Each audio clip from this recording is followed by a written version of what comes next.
Welcome back, everybody, to our D&D campaign, Virlinia 2. We have a new player joining us today. Welcome, Cody. Woo. Glad to be here. Last time, our heroes returned to Mother Akuma no Haha's tea house for wondrous rewards of chai and magic items. And she used her magic to split up the party, transporting Olena, Milo, and Siri to the village of Hazelward, with Ash and Yobi nowhere to be found. In Hazelward, our team, who changed their name to the Vanguard, met Dragonborn coroner Shamash from the city of Zadash, who was sent to Hazelward to investigate the death of Sir Thames. And yet, our hero's arrival coincided with the discovery of a second dead body, that of the town blacksmith George Gilly. Now looking for clues for the whereabouts of their friends and to solve the latest whodunit they've been thrown into, the party is presently enjoying libations in the Dripping Quill, which is Hazelward's inclusive and friendly tavern, where it's a little bit after 3 o'clock in the afternoon when our party starts to hear a pecking noise at the front door. I think I just... Do you hear that? Like looking around. Can I tell that it's coming from the door? You can tell that it's coming from the door, yes. The lady next to you says, I hear something. I think someone... Would you mind going to check who's at the door? I think there's someone at the door. She chugs the rest of her beer, slams it down, and runs smiling to the front door and opens it.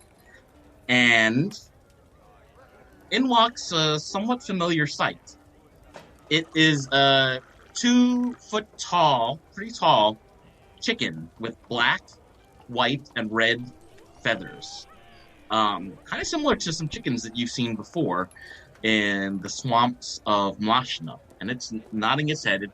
It has stopped pecking on the front door, and Beth, the woman who was sitting next to you, has run up to it to pick it up. She's kind of like trying to pet it and calm it down because it seems to be a little bit agitated. Olena! Milo! We have a friend? Yeah, Milo will just see the chicken. I forgot the chicken's name. I don't think I have it in my notes from the swamp. But does he recognize the chicken from the swamp? Give me a history check. Oh, jeez. Only a 13. No, 13's good. Wait. Sorry. 11. Oh, 11? Yeah. Milo remembers several instances of the chicken in the swamps, but Milo, for some reason, cannot remember the name. It's kind of on the tip of his tongue, but he can't quite put it together. It's something food-related. Oh, jeez.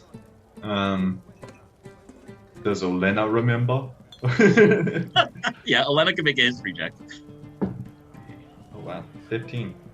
Yeah, Olena remember that the chicken's name that you met in the swamp was called Noodle. Oh, it's Noodle. It's a pretty good accent. And Milo will cast another Speak with Animals. Okay. And talk chicken. So it's clucking and chirping, and Beth is trying to like calm it down and hold it down. And you can hear it saying, "Let me go, let me go." Oh, Beth, why don't you go ahead and put that little fella down? He doesn't want to be grabbed right now. As she goes to set it down, she shouts over at you, Milo, because Milo, you're currently in the corner getting your hair cut. She shouts over at you. Something's wrong with this chicken. It's stuffed. It's stuffed? What the heck are you talking about? Like it's not hungry? There's something inside of it. And she starts to run with the chicken to try to shoo it out of the pub, because at this point she's quite scared. So the front door kind of swings shut, and outside of the pub, you can hear Beth getting into a fight with the chicken, and you hear a small explosion.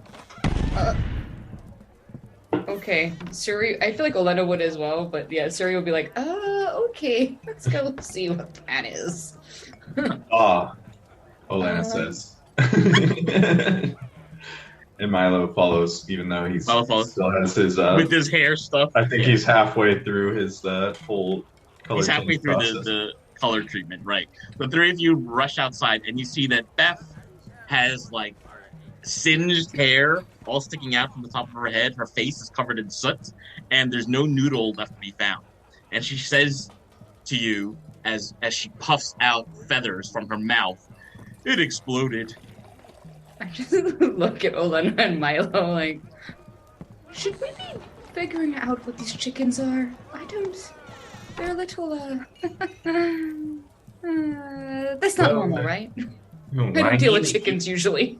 Yeah, and this one especially, he keeps popping up everywhere that we've been. It's a doozy. I don't know. There's got to be something to these chickens. And Olena just says, "Duh." I'll go check on Beth as well. Like, is she okay at least? She just kind of singed. She's trying to shake off all the ash and soot from her hair and face, and she says, I'll just like sort of help her, but like without trying to actually touch her. Be like, she says to you, Siri, not the first time I've been feathered like this. I'm gonna go to the temple. Oh, all right. Yes. Okay, that was weird, right? She gives you a little goodbye fist bump and starts walking west towards the temple. And it's at this point that the mayor of the city is poking his head out the front door of the tavern to look at the three of you. And he's carrying his little cat in his arm, and he's petting the cat. And he says, he's petting it very anxiously. And he says to you all, is everything okay? What's happening? I think I'm looking at the mayor and be like, I think you also have exploding chickens here? I didn't know that is that also a problem? He's scratching his head and says, no, we don't have exploding chickens here. Something's going on in Hazelward. I think I need a drink. I feel like Olena will be like, a drink. Let's go get a drink. All right, so he's gonna actually buy a drink for Olena. It's a shot of like local brandy. Siri and Milo, are you doing anything different? Milo's just gonna kind of mosey back to the chair and sit and wait for his hair to. Okay. I think it's being bleached right now. Yeah. Siri will look around at what was left of the chicken. In that area, just be like, what the hell happened? Siri, could you give me a perception check, please? Yeah. 9. Siri, unfortunately, so much of the chicken has exploded. Even the bones have turned into ash. You're trying to pick up whatever's left over of the chicken. There's just singed, burnt feathers that's remaining. Can I, like, check my clothes and be like, if there's any, I don't know, tracking feathers on me? She's starting to be like, how is this thing following us? Yeah, make another perception check. Okay. Oh, that's better. Perception 19. You've done a very thorough search of everything that you're wearing, and you're not noticing any sort of tracking feather or unusual device of the kind. Okay. Before I go back inside of the quill, I'm just gonna look up at the sky and be like, what was the name of the tea house person? Akuma no Haha, the mother? Yeah. Mm-hmm. Okay. I can say that this is just for out of context for Cody. Serious things that she doesn't say names well. She always fucks up names. So Siri just goes, Akubobo! You can send a chicken after us, but you can't even send our friends with us? What the hell? Then I'll walk back inside. Siri, you and Milo walk back inside, and the other townsfolk are all kind of looking at you and Elena for what you just saw and some consolation over what just happened. At the same time, there's a very curious character who was woken from their slumber due to all the noise going on downstairs on the main floor of the pub, as well as the explosion that happened outside. So crawling out of wherever they were sleeping on the second floor, they slowly creep their way down to the first floor where everybody is, drinking in pub. And Cody, could you introduce your character? Can you tell us a little bit about what you look like and what you're doing at this moment?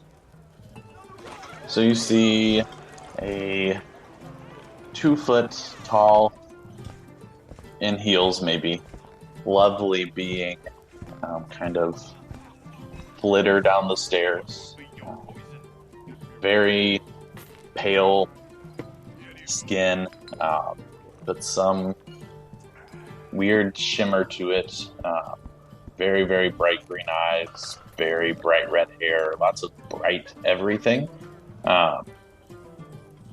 Hair is very disheveled, bedhead, if you will, or perhaps other activities in the evening, hairstyle, being awoken before their time, comes kind of walking down the stairs, but never really touching them.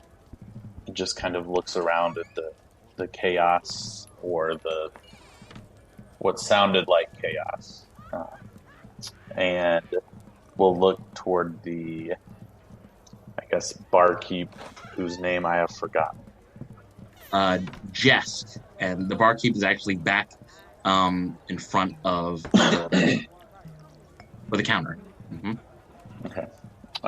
We'll just approach the bar. Jess, what is this racket? You know I need my sleep. Give me my normal morning beverage. Jess winks at you and says, latte, cinnamon? Extra cinnamon, please. It's one of those days. He nods, kind of winks again, slightly flirtatiously, and gives you a mini fist bump, and he leaves the counter to retrieve your drink. So at this point, that this 2 foot tall character is noticing some new people in the pub that they haven't seen before. One of them seems to be drinking with the town mayor and big burly dwarf that you may have seen the prior evening. There's another character who's getting their hair dyed a different color. And you see an interesting looking bard with slightly silver hair that seems to have a little bit of a different color as they walk across the floor. Which I'd probably be walking back to my seat, which is Okay. next to you at the bar. Right? Okay. Because that's where I was sitting. That's right. I'll slide into my seat next to them and just be like, did you say your usual morning, your breakfast drink? You do know it's in the afternoon, right? It's about 3 p.m. So Aisling has procured from somewhere a little compact mirror, and is just staring at it and trying to fix their hair because they forgot to look before they came downstairs, and just peers around the side of it and says, "What? It's Morning, about 3. afternoon? Mhm. A little cinnamon latte never hurts at any time.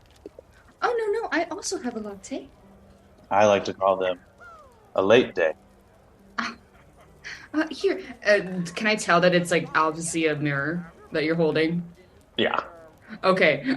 Siri's like, oh, here, let me help you. And I reach into my bag and I pull up, I think I made this canon a while back, my foldable beauty set. And it's like a little stool that unwraps and you can sit down. It's a full little, and it's like, here, will this be helpful? And sets it up for you. It's a mirror on it. I look at it and I glance over my shoulder. And I'm like, you're stepping in some rough ground here with bringing some competition to our local haircuttress over in the corner. I don't do any of the hair things. I will dye my own every now and then, but I try not to anymore now that I'm out of the city. But this is just for me to make sure that I'm presentable. And I'll You're just welcome to use it. flitter over, plop down in front, and start zhuzhing and primping and powdering and brushing stuff off my shoulders and my clothes and my wings and kind of like airing everything out and just settling back. I appreciate that. Of course. You'll see that. So she is just like Matt described, with like the whitish, like a platinum kind of hair. Now that she's closer to you, you probably would notice that like she looks mostly human, but she definitely there's something with her eyes that like shimmer oddly that you're like, probably not fully human, something going on there. And so I'll probably lean over and like, I'm Siri, by the way, and my friend's back there, that one's Olena. I point at the woman drinking beer, and that one's Milo. I don't know what's happening there. Maybe a haircut? We're new to town. I am also new to town. Nice to meet you. I'm Aisling. Aisling? Yes. Nice to meet you, Aisling. Yes, that's you can use, well, that's Cole if you want. I don't know if you want Cole. You got it. I was like trying to direct you to use certain makeup things. It's at this moment that the bartender returns and he's swiveling his hips as he returns to the counter, and he slides the latte perfectly so that it lands right in front of you, Aisling. And he uses his finger to move a little shaker of cinnamon to turn it upside down, so there's cinnamon slowly being poured on top of it. Sets that down and he says, "There you go, hun." Just the swan art on top of your lattes is getting better every day. He winks at you and says, "Your compliments are getting better by the day." And he sort of chuckles to himself and returns to like wiping down the bar. I'll look over at Siri and be like, it's not. I don't think this is a bird. I think it's supposed to be a bird, but I don't really know what it is. Can I take a look at it? What does it look like? It looks like a cat with its tail upturned. Oh, is it supposed to be a cat? Maybe it's a cat. Yes. Whatever I think it's up to interpretation. Beauty's in the eye of the beholder. Yes, beholders. It's at this moment that Olena has already finished that round of shots with the mayor, who's furiously petting his cat. He's very nervous, and he says to you, Olena, "I kind of wish, with all this murder and chicken bombs happening in this town, I kind of wish that everybody could have a cat. Everybody needs a way to calm down. You know what I mean, barbarian?" Duh, I know what you mean. This is troubling times indeed for planet in general. If we could only... I don't know why I'm sneezing. If we could only find a way to get more cats to more people, I think Hazelward would be a better place. I've come up with a plan. It's called CATS. Crisis Avoidance Therapy Service, where there would be an emergency cat in every home, and if you feel danger is coming about, you can break open the case, and there will be a kitten right there for you to hold. What do you think of my plan, barbarian? I think there's many things wrong with your plan. I can't do Russian. Hold on, let me get back into it. It's great. Let me tell you, you cannot lock an animal into a cage. It isn't feasible. Now, let me tell you something. What is going on with these? I can't do a Russian accent. Carla, take over. I can't do a Russian. Yes, that is not a good plan. That it does not solve anything. You just then have now cats you have to take care of and deal with the situation. Yes, but at least we'd be a calm village. How many cats? Is this your first cat? Oh no, Ferris Mueller is not my first. I've had many cats. I see. And you think it would be a calm situation if whole town have cats? Yes, definitely. The world is better with cats. Sure, but it's not my experience that it's more calm with more cats. They tend to cause more havoc. I don't know why I'm sneezing. Are you allergic to cats and you're trying to bring more cats? So as he's sneezing, you at this point, Olena, you notice that his pants are being held up by a rope, and as he sneezed, the rope sort of undid itself, and he's trying to hold his cat while at the same time with one hand put his rope belt back together, and he's sort of failing at doing this. You're mayor. You probably have enough money to buy an actual belt. Yes, you should probably get that sorted out. Oh, I don't know. But if there's one thing that I've done well, it's my tax plan for Hazelward. Have you heard about it? No. Well, it's considered a great honor in this village to be one of the richest people in town, because the richest people have to pay the most taxes. That, as it should be, yes. Yes. And so I'm one of the richest in town, as I'm the mayor after all, and I can't afford new pants and new belts every year. But it doesn't matter. What matters is that I can give back to the community. I'm trying to figure out what Emily would say. I'm sorry. Mm-hmm. I feel like, Patrick, if I take too long and you think of something, then you just say it, because I don't know what she would come up with right now. Just imagine, every household had a cat, everyone would be calm, everyone could get 8 to 10 hours of sleep a night. It would be a wonderful, happy village, don't you think? Again, with the cats in the box seat, this will never work. I'm sorry. Yeah. And then I also think we're in a bit of a pickle, because after Sir Thames died, we don't really have a sheriff anymore in this village, which means we don't really have anybody available to help investigate all these weird things going on. But I've come up with a new plan. yes. The new plan is called BLESS. BLESS. It stands for Beds Laying Everywhere Supporting Sleep. Just imagine 3 beds everywhere in the village, and whenever you're tired, you could just take a nap. Then everybody in the town will get 8 to 10 hours of sleep a night, and we'd be ready for the next day, alert, awake, ready to solve crimes. Don't you think that would be a great idea? And you are mayor. He nods as he pets his cat and sort of sneezes a little bit. I think last time Olena offered our services as sheriff. I want to say that happened, so maybe we can do something with that. Right? Well, your luck, comrade. The Virlinian Vanguard, they are here for you now. For the right price. For the right price, of course. Oh. Yeah.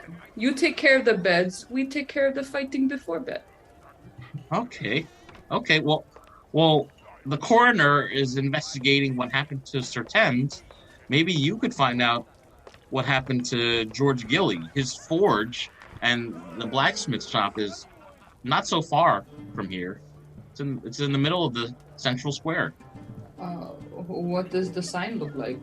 So we can go check it out. Oh, the sign just looks like a big anvil. You know what an anvil is?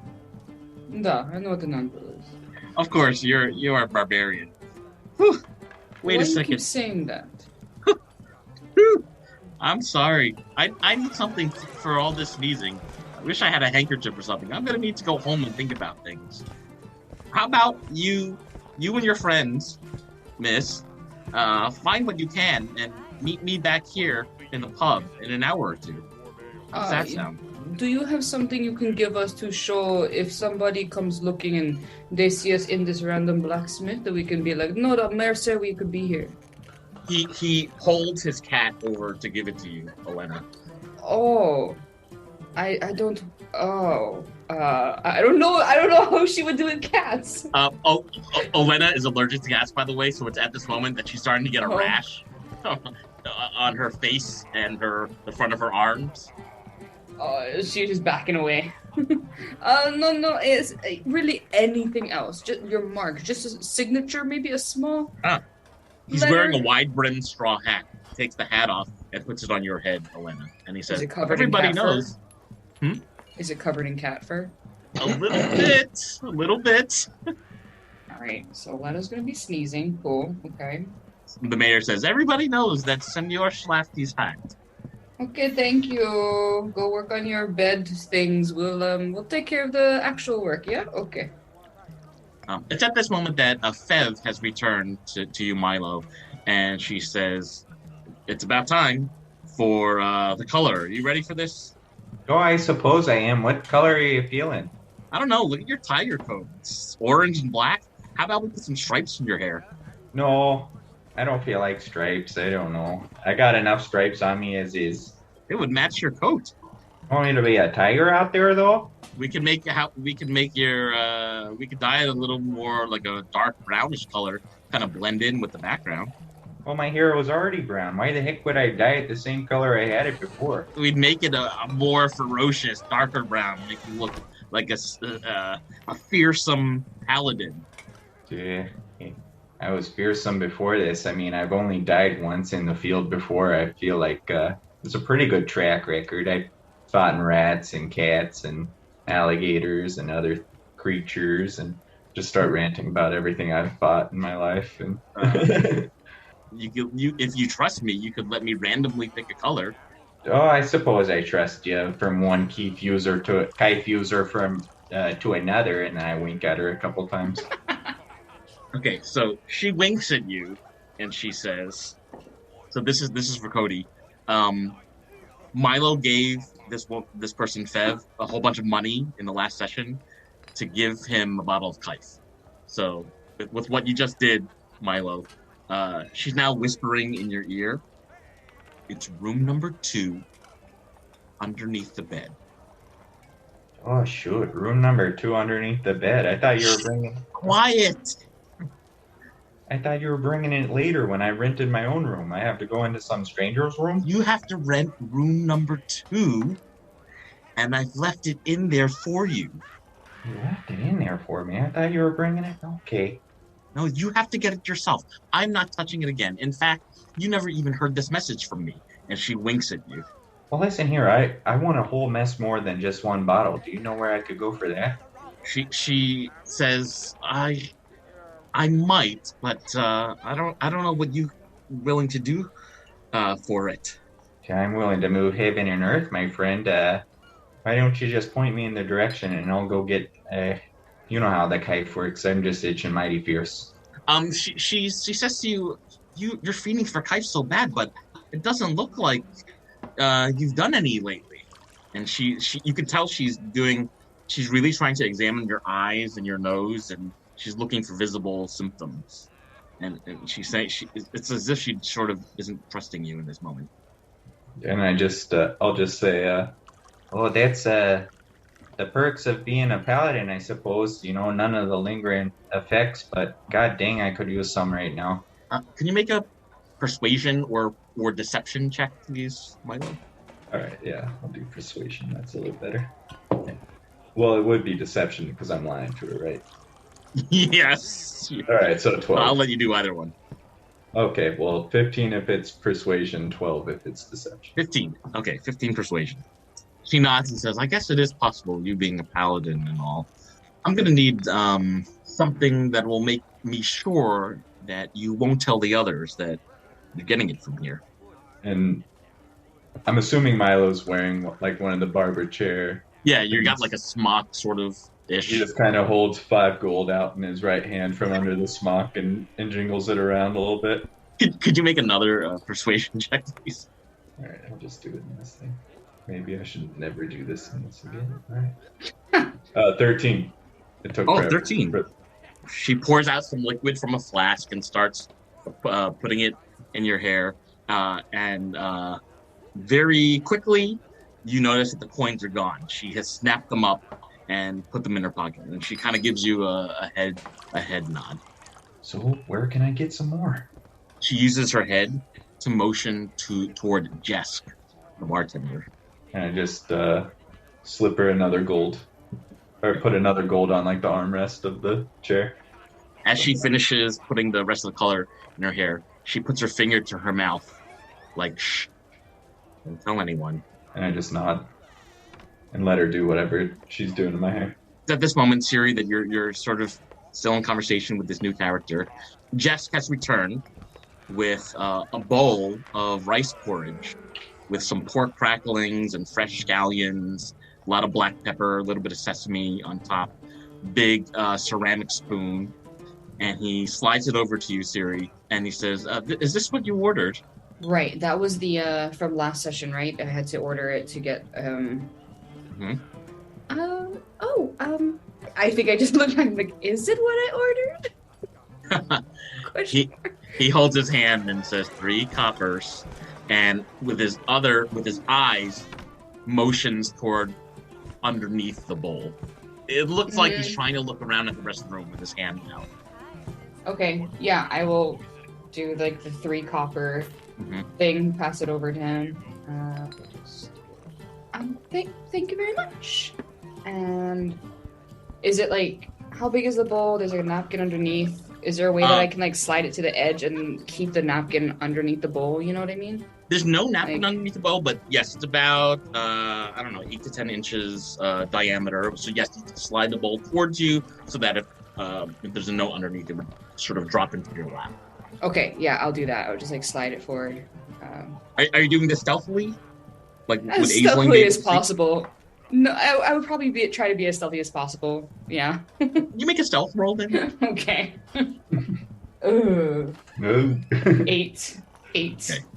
So, if Aisling happened to be looking in your direction, they probably would be able to see it. But a small rolled up scroll of paper has fallen into your lap, Siri. Like, pick it up and then with one hand pick it up and the other hand like pick up the spoon and start like very nonchalant. So you have it in the palm of your hand, the scroll of paper. What are you doing anything else with it? I'm just looking around to see if anyone is looking at me. Aisling is I mean, looking there at are me. people kind of in the pub, kind of looking around at folks. So people are kind of looking. I'll just look at Ace and be like, this porridge is delicious. You really should order some. Is this portable makeup counter that you have produced somehow? Is this one of those center mirror, 2 side mirror deals that like I don't know. children have? What would the What does DM this let look me like? have? I started this with like being one of those like little foldable, the like paper stools that unfolded into an actual stool and then back into like a little slip. So I don't know what the DM would allow me. It would have to be small enough to still fit into your backpack. So Okay. we So can I say those imagine are it's like- mirrors, but it's like quite compact. It's quite small. Okay. So I think I spent part of the time angling the mirror toward the mayor, kind of watching the conversation, and then that got boring. Mhm. Just a lot of hair and cats and Yeah. And sneezing. A lot of spelling. He's always spelling stuff. So I've angled it now to see what color hair we get in the back corner.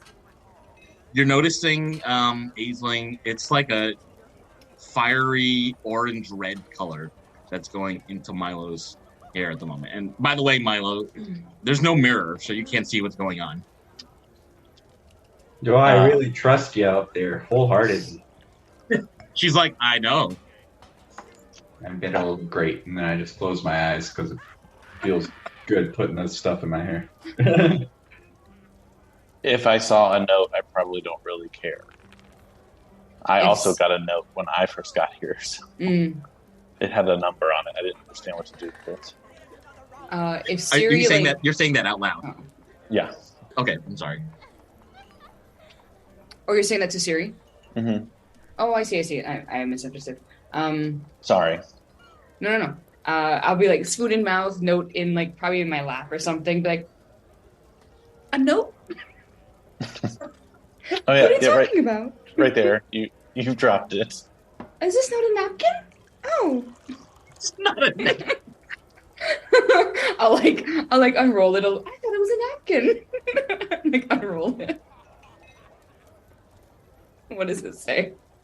I'll like keep it low still, because hello. Okay. Could you make an investigation check, Yeah. Siri? That's a 10. So the note has a single word on it that looks like it says the word hello, Hello. But you are positive there's something more to this message than just simply writing you this word on a piece of paper. There must be something else. I'll look at Aisling and be like, what did your note say? You said that you also had a note. I couldn't understand it. It was like 555 321. I don't know. Just a random thing of numbers. Oh. I think. May I see it? Oh, it's gone. I Oh. didn't know what to do, so I used it as a napkin. I think the bartender is just hitting on you. Oh. Well, that makes sense, I guess. I did sort of tell him how to spell my name correctly. I'll look it over a little bit, look around for my companions, see Milo getting red hair, and be like, well, that's a choice. Can you not read? Is that the issue? No, I could read it. It's just, I expected there to be a little more to it. It just says a single word, and it just says hello. I don't really, hello, I can look over and say hello. Doesn't really give me a time or place or any information I actually expected to get. Siri, Jess, the bartender, is not standing very far from you. When you say the word out loud hello, he whispers something in your direction and holds his hand over his mouth so that only you can see what he's saying. Okay. He's whispering to you the word barn. So I'm like mid-sentence, like, doesn't really say anything or where to go. Yeah, okay. He sort of nods and resumes, putting the glasses away and wiping down the bar top. I go back to porridge. This is really good porridge. Are you sure? Do you want to try some? No, I think I'm good. But I appreciate it. Of course. I don't know. I think I'm just gonna keep chatting till my friends come back over. So I'll probably just like, what are you doing in town? He's like, your wings are beautiful. I'm assuming you have wings, as you said you're fairy, right? Yeah, they're currently just folded back. They look more like a jacket or something. Like they just look sort of seamless. I'm just here following a couple hunches. I've been trying to track down a long lost friend of mine. You're not looking for Ash too, are you? No, who's that? Oh, never mind. She was one of our friends, but we already met one person that she was supposed to meet in town, apparently, and apparently ditched her for the last 7 years or something like that. So I was just making sure you didn't also have a grudge with her. No, she sounds a little flighty. Yes, that's Siri's like, wait, did Ash choose not to come here with us?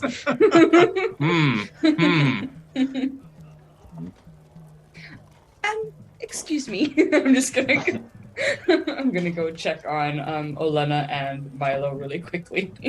So, Elena, Grimmin and Schlafty have been talking to you about what's been going on in town. It sounds like there have been more murders recently than Sir Thames and George Gilly.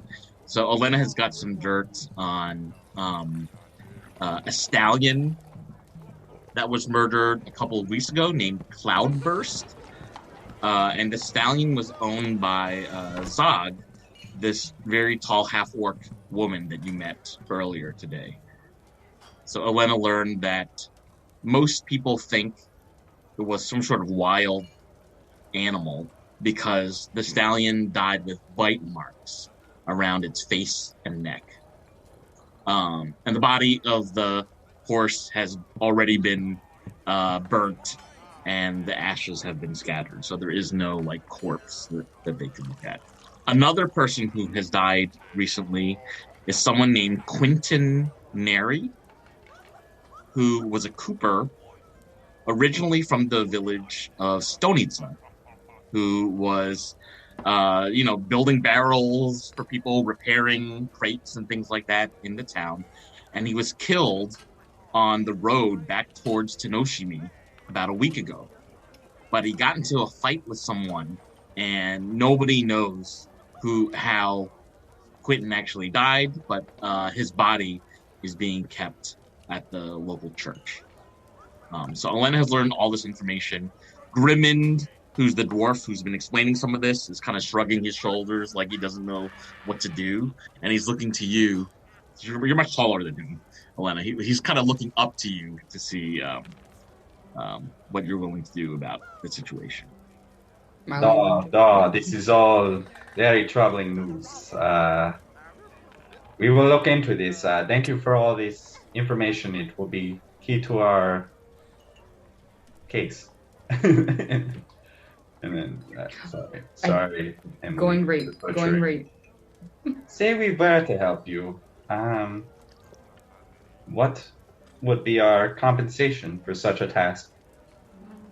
Grimmin looks at you and says, I'm not one of the richest in this village. You'd have to ask the mayor, and the mayor's probably going to want to give you some cats. I got the impression, yeah. He looks kind of disappointed on behalf of you because he realizes that you're not a fan. Okay. Well, thanks again, and gives him a pat on the shoulder awkwardly and leaves. It's kind of at this moment that Milo's haircut is wrapping up, and Fev says, "You look fantastic. I think I did a great job with you."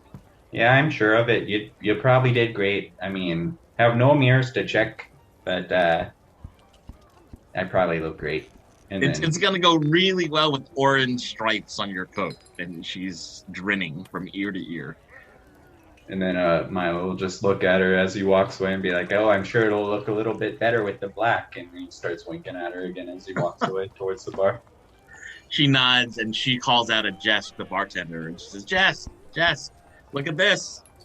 And Jess is sort of waving their like bar rag and with excitement over your new look.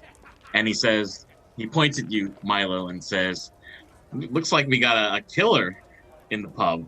Oh, too soon. Milo's gonna divine sense on the way over to see if he can tell if he's a demon, because the last couple people that have been in the Kaif business have been demons, so it's just... I'm going to type this for you in the chat. So as you walk closer to the bar, you see that your friend Siri is eating some porridge and talking to a new character who has come down since all the fuss with the chicken from earlier. Oh, hey there, friend. What's your name? I'm Siri. It's nice to meet you, new Milo. Oh, don't go pulling my... How does it look, by the way, Siri? I mean, I haven't seen it. It is a very bold choice. Oh, bold choice. Oh, jeez. Oh, jeez. And then Milo just gets really self-conscious for a little bit. Here,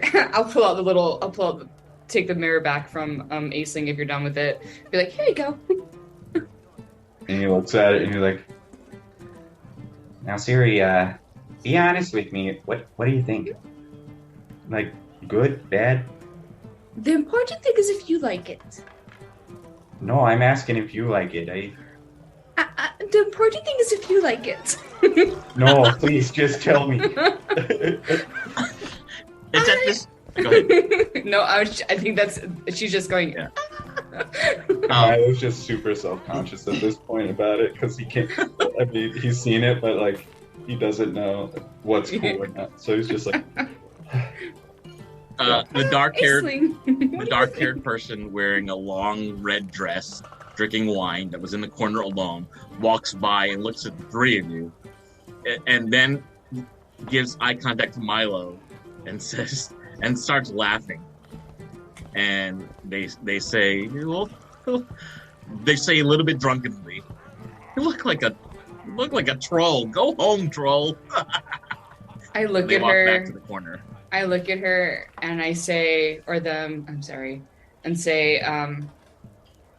he wears red better than you do. And I cast vicious mockery on her.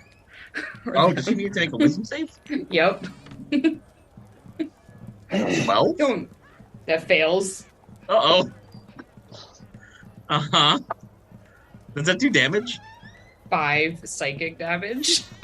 Okay, so this person has dropped her glass on the ground and shatters, leaving the rest of the liquid to form a small pool in the middle of a pub. This person's like a little shocked at how corrosive and insulting you just were, and they look over at you, Siri, and give you the fist bump salute, and they say, Olivia, she, her. That was uncalled for. Siri, she, her. It was called for. You did the teasing first. I just turn around. Milo says, "Yeah, I suppose if you can't dish it, or if you can't take it, don't dish it, there, pal." And then he's like, You look I need a fantastic, room. Milo. I need a room. Doesn't he? And I look at Aisling like, Doesn't he look fantastic? I mean, I might be a little biased, but I think that hair color suits just about everyone. because you also assuming have it's red hair, right? Very close to my color here. Yeah. The lady that you just insulted, Olivia, starts walking to the front door, and she shouts out, Jess, you gotta stop letting all these miscreants into the pub. As, Jess, you truly should stop letting all these. Oh, that's too mean. She doesn't say that. Nope, that's way too mean. No, she says, Yes, Jess, I agree. You should. The woman that used to have the wine glasses looking in your direction. She's so shocked at all of this. She said, the wine drinkers never get treated like this. Good day. And she gives everybody that fist salute, and she exits the pub. as she's turning to leave, Mhm. did you say she was wearing like a red dress? Long red dress, yes. I'm gonna not even really look in her direction, but I'm gonna cast Gust. And just as she's leaving, just have a gust of air move up and kind of like see if I can get the dress to like just fly up over her head as she's leaving. Because there's so much fabric. Does you need to make a save for this? Only if I'm pushing her. I can do a small blast of air capable of moving an object. It's just a cantrip. Oh, it's a cantrip, so it doesn't do any damage. No damage. So as she's leaving the front door, yes, in fact, you're able to gust up some of the ruffles on the bottom of her dress. But she's already upset at this point, so she just sort of grabs her dress into her fingers and says to Jess, "I'll be back later." And she runs out the front door. Milo just turns to Jess after having been insulted and not really sure how his party feels about his new hair. He's like, "I would love a room right now, please. That would just be amazing if you could give me a room, preferably the second one." And then I start winking at him again. He nods at you, and they nod at you and says, "Yeah, room number 2 actually is free tonight. It's 8 silvers. There's only one bed though, and you seem to be a party of more than one." Oh yeah, sure. Siri, Olena, you all want your own room? Oh yes. We'll I take mean, a I can second. bunk with you, Olena, if you want to, but I don't mind separate rooms. this is This is Aisling, by the way. Aisling is also in town, looking not from town. Aisling, this is Milo. Oh, and it's sure nice to meet you. I'm sorry, I asked your name earlier, and then I got insulted by that lady, which, I guess karma came back and bit her because that dress thing blowing up was quite hilarious. It can be drafty in some of these pubs. Well, Aisling, it's sure nice to meet you. The name's Milo, Milo Goldflood, actually. And then he's not much taller than you. He's only like 4 foot tall. But How tall is Aisling? Like 2 feet. Okay, yeah. I'm a baby. So Aisling was just saying that they'd also just got into town and was also looking for something. can we help you? I'm just on the trail of an old friend, causing some chaos where I'm from. So I'm trying to bring them back and calm things down a little bit. Chaos isn't a code word for murder, is it? No. Oh, okay. Milo kind of like wraps his hand around the shoulder and gets close and Have you heard about this thing called Kaif? then he starts winking at Aisling a bunch. Siri just shakes her head.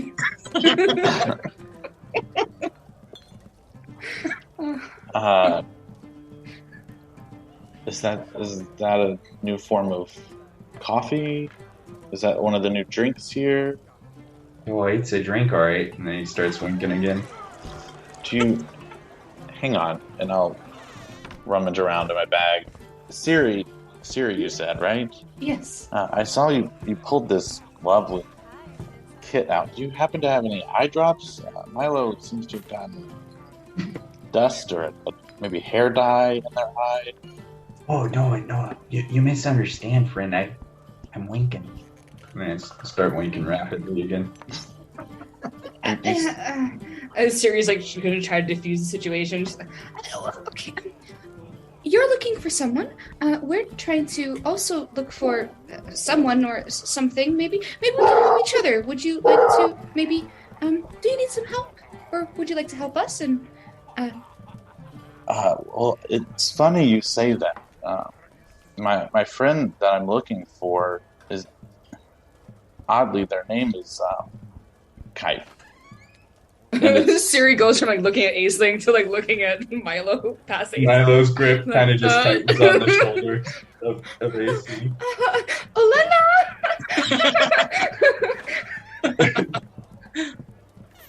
Olena walks over. Da, comrade. This is Aisling. Aisling goes by. She heard him pronouns and Oh, I missed the other one. Faye. Faye pronouns. Olena.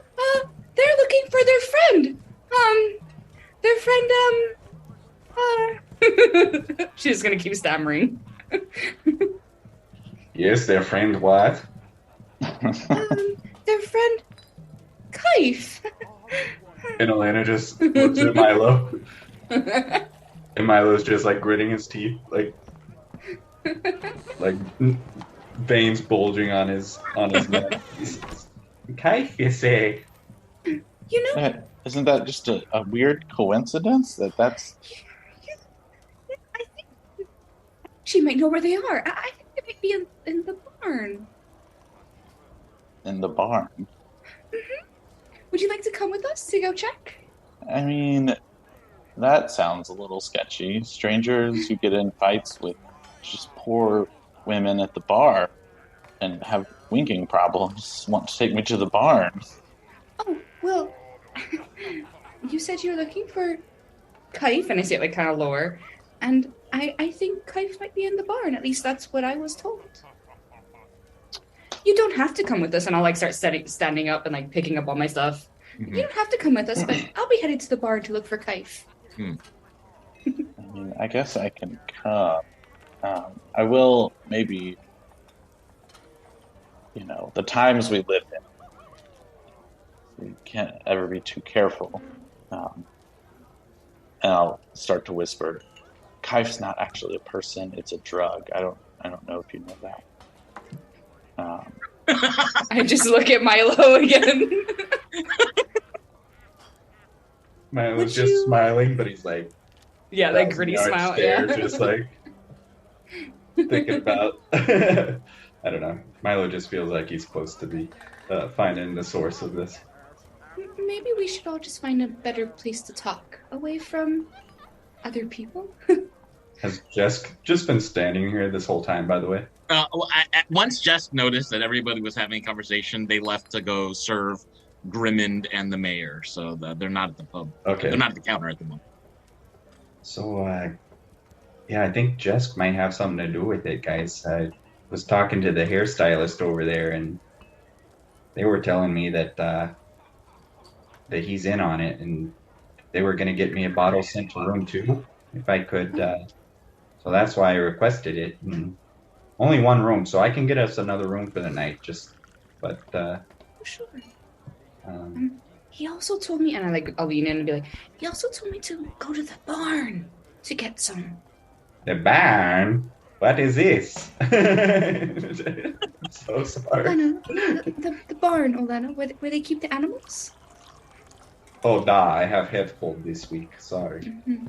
No, it's okay. So we definitely should take that room if you want to get that room, and then, I'm just gonna go head to the barn if anyone else wants to come with me. Oh, straight to the barn. Okay, let's go. By the way, Aisling, you look a proper stout individual, but this might be dangerous. Is there anything you specialize in for like combat wise? I mean, we've been dealing with this kite for the last couple weeks now, and I did die earlier this week actually. I don't want to bring someone in that's not prepared for what we're getting involved in. Oh, Are I you wouldn't looking say to I'm. partake in it? No, drugs are horrible Oh, when delivered by the wrong people. And I've been on this trail for quite a bit now. There was a group, and I forget what your old name was.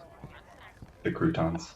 Okay, I was like sitting here thinking noodles, pasta, ravioli, like popcorn. Okay. I had heard that other people, someone called the croutons or crunchy bits, were on the trail too, but I was hoping maybe I could meet up with them and we could do it together, but I have no idea who they are. But I've been doing this for a while, so I'm more than prepared to handle whatever might come.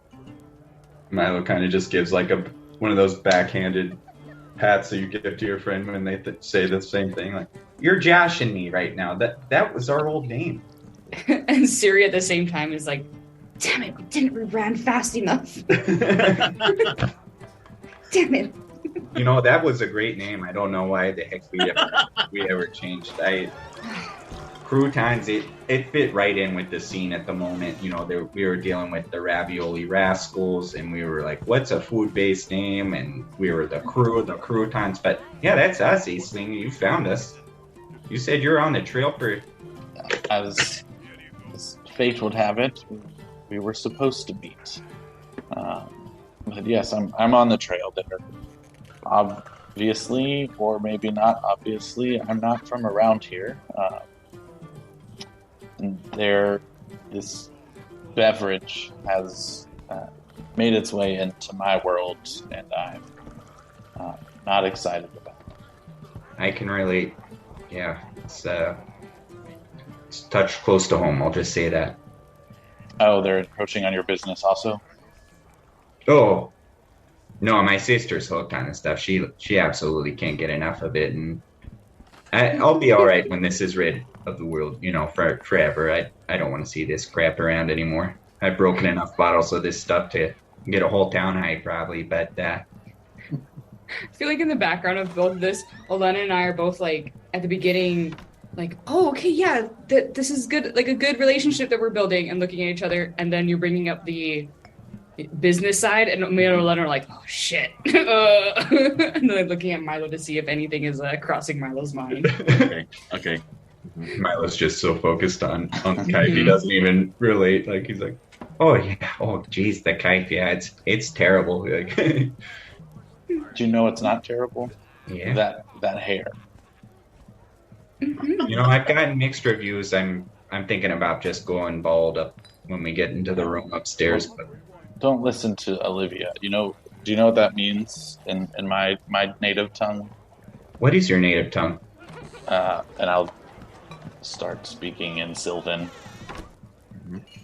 That Milo's eyes just light up. He responds in Sylvan like, Gee whiz, I never thought I'd get the chance to speak Sylvan to someone. This is incredible. And he just then looking surprised, went, oh, then you do know what Olivia means in our tongue. I'm like, yeah, but I wanted you to tell. Oh, you know, it means the joyous one to be around. Apparently, it doesn't translate well into common. Because she was not a joy. Oh yeah, based on that short exchange we had, you betcha. and I turn to Siri and I'm like, Siri, we were just speaking Sylvan. I actually learned it a while back. I never thought I'd use it. I mean, I kind of took it as an elective course back at the college there to learn how to be a paladin and such. But it's finally got to use it. It's incredible. I mean, so that's what he was speaking, or what they were speaking just now. Well, that's wonderful, Milo. I'm so glad that you're able to use something you learned. Oh yeah, not every day. I didn't just learn the weapon craft in school. I learned a couple other things too. But he just looks really happy to finally been used. Yeah. Well, I'll look back at Aisling, but it sounds like maybe we could possibly have a tentative relationship to at least sort down these pesky business people that we both seem to have problems with. I can't find Siri's accent anymore. I've completely lost it. It's fine. It's fine. Was it? But maybe we could possibly team up while here. Would you like to join the group formerly known as the Croutons? Just for a stint, of course. Sure, I could be the Parmesan cheese to your croutons. Elena sticks in a big old broad muscle, Yeah. like predator handshake kind of style. It's like, duh, we are now the Virlinian Vanguard? Virlinian Vanguard? I think that's what we were going with. Virlinian Vanguard, comrade. And then goes for the predator handshake with you, with the big old muscle arm. I will stick out my toothpick and toothpick with fingers Yeah. and say, yep. Welcome to the crew. I mean, the Vanguard. The crew. The van. Yeah, I tell you, that's gonna take some getting used to. Crouton. I'm a little hungry. And then Oh, here. I'll push over the porridge to you. Oh, gross. It's probably like hard. Milo goes for it anyway because he's hungry. So maybe, would you like to possibly purchase the rooms here first, and then maybe we can go check out the barn? oh sure, yeah, let's get that second room. Maybe they have enough beds for everyone. And Sure. Yeah, do you also need a room, Aisling, or did you want to just bunk up? I don't want to presume if you want to have your own room. I have a room. I don't know how many rooms or how many nights did I pay for? You still have several more nights in this place. oh, and sorry there, Aisling. Didn't mean to leave you out. I just assumed you had a room since you came from downstairs. I mean, I'm happy to pay for a room if you need. No, I've got a couple more nights on mine. If someone wants to share it, I don't mind. I don't take up a lot of space. So, just the 2 rooms, you think, Siri, or do Yeah, you? Siri will share with Aisling, and if Olena, I don't know what. I feel like Olena would. Well, Lena, you her can own have the room? bed. I'll sleep on the floor. It's fine. Yeah, Duh. she would say yeah. Duh. Okay. So Jess comes back, and you can tell Jessica's been serving everybody in the bar shots of brandy. And he says, okay, group, how many rooms? I suppose just the one. If you don't That'll mind be- us splitting. Not at all. That'll be 8 silvers. Oh, you said 6 earlier, but all right, here's 8. I'm sorry, 8 silvers. 6 rooms we have. And are you staying for the happy minute? The happy minute. Yeah. It's another 3 silvers for a shot of brandy. We're about to celebrate. The mayor asked me specifically. What's the acronym this time? Oh, no acronym. It's just, every afternoon we celebrate the happy minute. And with all the scary stuff that's been going on, I didn't know if the mood was right in this village or in this pub, but the mayor said it always makes everybody a little bit happier, a little bit less anxious and less scared. So we're about to celebrate. And he pours himself a shot of brandy. Is it free? 3 silvers. I look around. Sure, why not? Shot You of look brandy? around and you can see Grimmin has the shot like right here next to his beard. He's so ready to down it. Senor Mayor has his cat in one arm and he's trying to balance the other one in the other arm. And Fev is sweeping up the hair from the floor from Milo's haircut, and as she sets the broom down, is also preparing to have a sip. Okay. Yeah, Siri will pay for the group of us to have some brandy. Okay. So there's 4 of you. That's 12 silvers, and so the mayor calls out, "Jess, Queen," and Jess pulls out like a recorder, like a little oboe, and starts tooting this tune, and everybody in the pub starts dancing and drinking their shots. Grimmin has hiked up his pants a little bit, and you can see he's got white like tube socks on with little rainbows printed on his socks. And he's kind of looking at you, Milo, and winking a little bit. Senor Schlafty is patting his cat. He's already down his shots, and you can see around his neck he's got a rectangular symbol with 3 striped colors, pink, white, and light blue. And you can see that Fev is kind of curling up her long hair in one finger as she downs her shot, and she's like using her other fingers to like dance disco style, pointing at different things and people in the room. And everybody's sort of dancing to Desk's song, and it's a lively atmosphere at the moment. Indeed. I look at Olena, I'm like, It feels a bit like putting a band-aid on a spear wound, you know what I mean? not that I'll shoot the brandy back. Da. So Milo's just gonna kind of try and edge the group away from Jess so that they can talk a little bit more. Okay.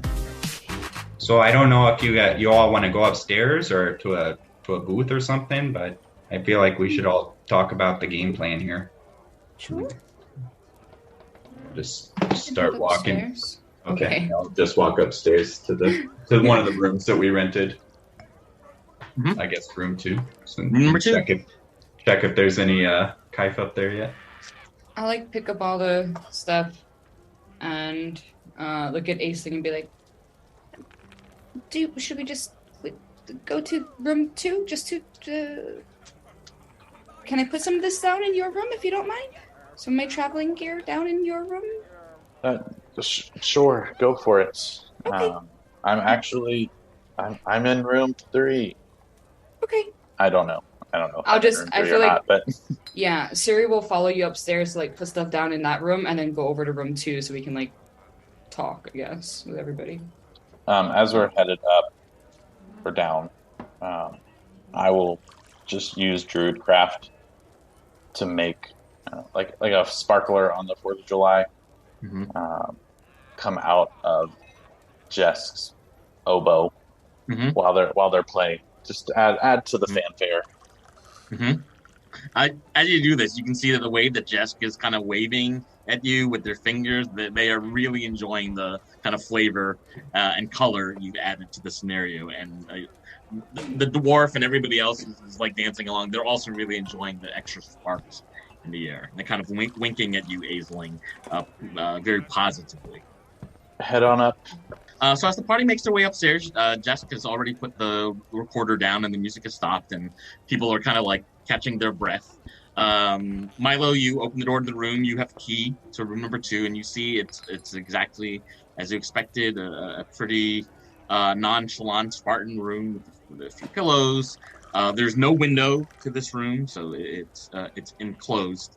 But there's a dresser, some chairs, and a wash basin with a big jug of water inside.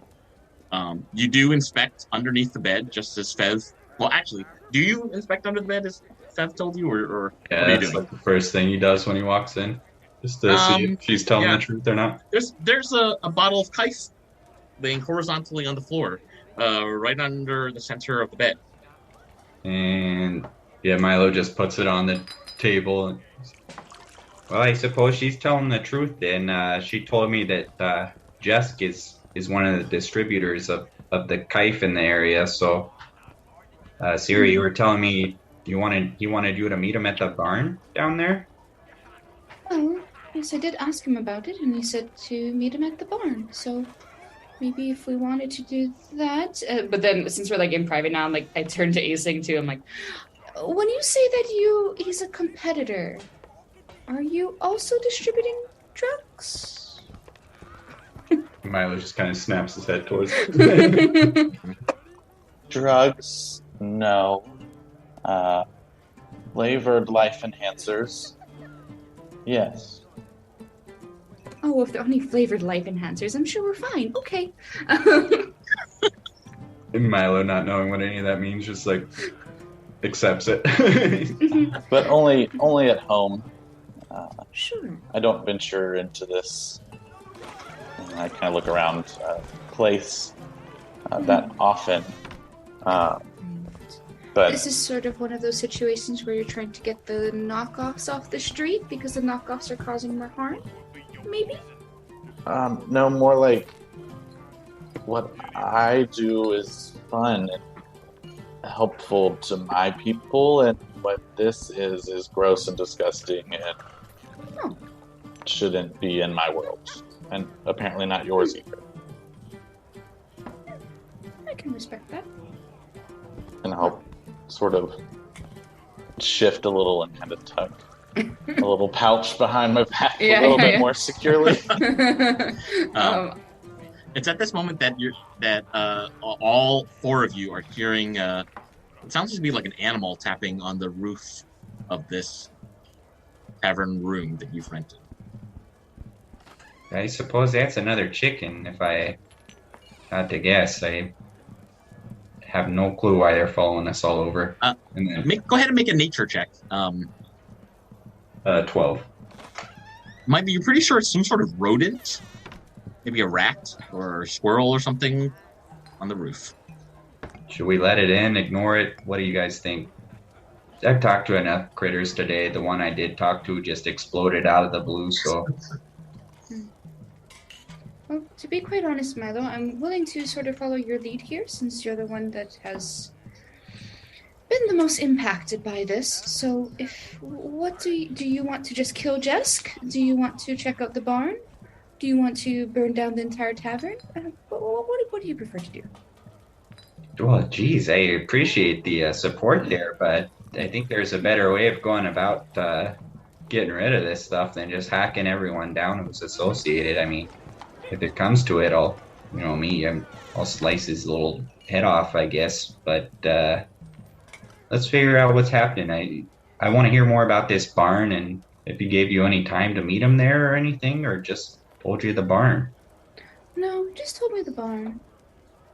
Did he give you anything else? Like, I show them the note. It says hello on it. I'm like, he gave me this. And then he did give Aisling one too, but Aisling didn't remember really what it said or didn't understand what it said. Aisling, do you still have the note? Could we look at it? No, I don't. Okay. Can Milo check out the note? Yeah, Milo, there's a single word on the note that says hello, Hello, but you feel like there's got to be more than just that. So could you make an investigation check, please? Do you want Elena to help you as well? Duh. Yeah, Elena can help. Maybe Elena's looking over Milo's shoulder. So Milo, you get a help from Elena. Oh, natural 20. Oh.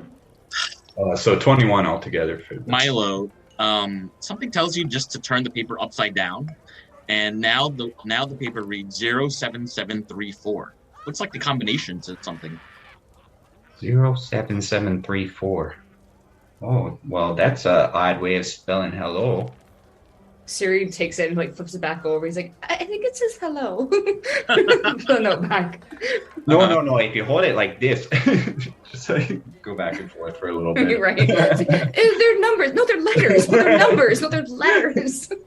It's at this moment that you notice the tapping on the roof is getting more intense, and it's sort of centered where Siri is standing at the moment. Milo just kind of puts his hand on his weapon because they've fought their fair share of rats so far. I'll just fly up to the ceiling and just bang on the. Well, I guess I can't really bang on the roof with my fist. I'll bang on the roof with the blunt end of my weapon. Okay. Just like, Get out of here. Hey, keep it down up there. Dang critters. You notice that the sound at this point has stopped. Can you make a perception check, please, Aisling? Oh, that's yucky. A 10. Yeah, Aisling. So you notice that the sound has stopped, but where did the animal go? Or whatever was up there. It's totally silent coming from the roof at the moment. Got it.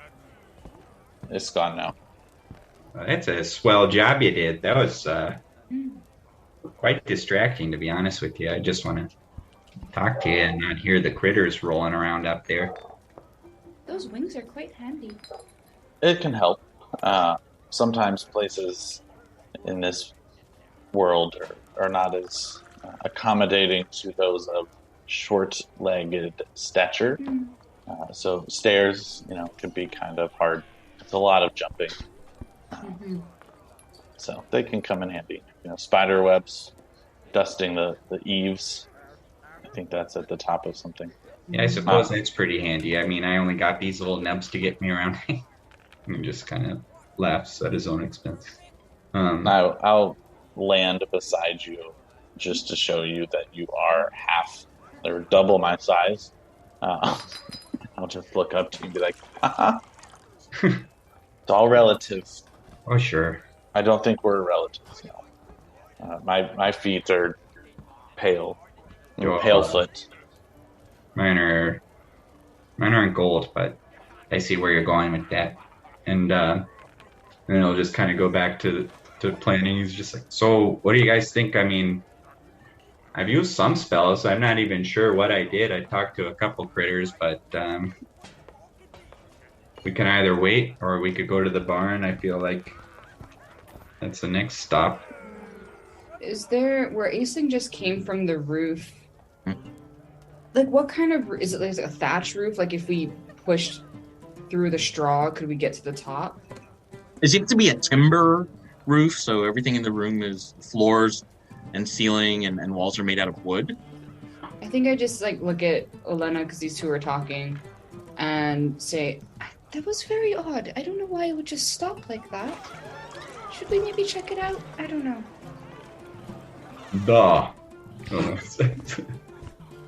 Well, Olena, could you make an insight check, please?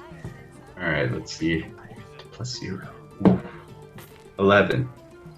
Yeah, Elena, you seem to think two things. One, that your friend Siri is a little disturbed by the silence of this creature, but secondly, that there might be some intent from the noise. You're not sure. Yes, I suppose we could follow these. Find out what happened to this critter.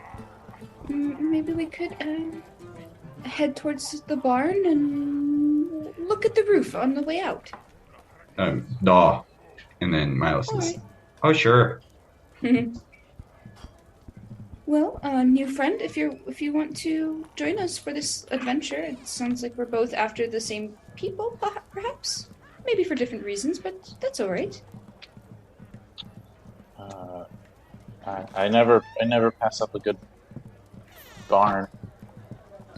So sure, let's do it. I'll have to throw that saying into my rotation. I like it. I never pass up a good barn.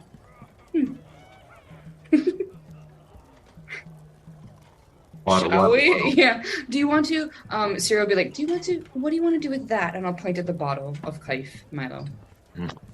Milo will kind of just break it against the bed and walk out of the room, as he does in his DEA. Yes, so fashion. there is like a pool of black kite, just kind of is forming a small puddle on the ground. Kind of interesting because you notice at this point, Milo, that some termites have walked toward the wet puddle that you've left. But Well, those termites are about to have a hell of a time, I tell you what. And just keep walking out. I'll do that thing where you lean over to tell someone something about someone else as they walk away, you know? Mhm. I lean down to Ace and be like, Kaif is a bit of a touchy subject with him. It was a bit bad. I'll tell you later. I'll tell you tonight. All right, so the party makes their way downstairs and outside of the pub. Yep. Yeah. Siri, could you make a perception check with advantage? You're kind of looking on the roof to see if you notice anything. And Elena is kind of helping to assess the situation. Oh! No lie, that was now a nat 20. It was totally cocked the first time. Siri, you notice on the roof, exactly where room number 2 is, you notice a squirrel lying completely prone, like its arms and legs are splayed out, and there is something tied with a ribbon around the squirrel's neck. Squirrel. Look at everybody. Squirrel? Everyone else see that? There's a squirrel with a ribbon. Elena looks up and says, "Yes, this is squirrel." Milo's like, "It's got something tight around its neck, it looks like." Can I just be like, can I use my mage hand to like lift it up and try to grab it by its scruff? Yeah, You know? so it's a great way to do it, actually. So you cast the mage hand, lift it by its scruff, move it toward you, I'm assuming. Yeah. And you can see there is a scroll that's been rolled up that's tied around onto the ribbon. I'll just hold it with the mage hand in front of me and just be like, try to. Is this suspended in the air with the mage hand? Yeah, just in front of me.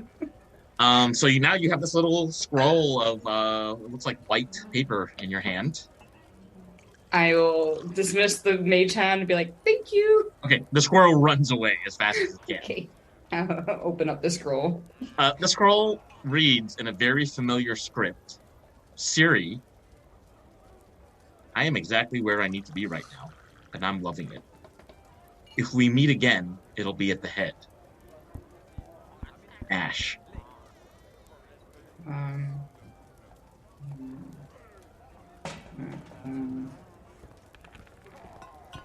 I like put it down. Well, at least Ash is safe. And I'll just say that to the other two, to the two that know Ash. Okay. Ash seems to be safe. So that's good to hear. I guess we can just focus on solving the murders. Oh, sure, but did she say anything of Yobi? I mean, he's I'll gone look at off it again. No, nothing of Yobi. At least we know Ash is safe. Okay, I really Hopefully hope. you'll be safe too. Yeah, I hope so. Now, where's this freaking barn? I keep looking around. I will put the scroll in his inside pocket. So the party knows from just talking to some of the locals that the barn is on the edge of North Town. So remember, Hazelward is in 3 districts: the Ghost Ridge, where you currently are, Old Town, where the rich older people live, and then North Town, where a lot of the farmland is. So a barn would make sense to be situated somewhere in North Town. Yeah, we just walked that way then. I didn't So, realize Aisling, that where are you from?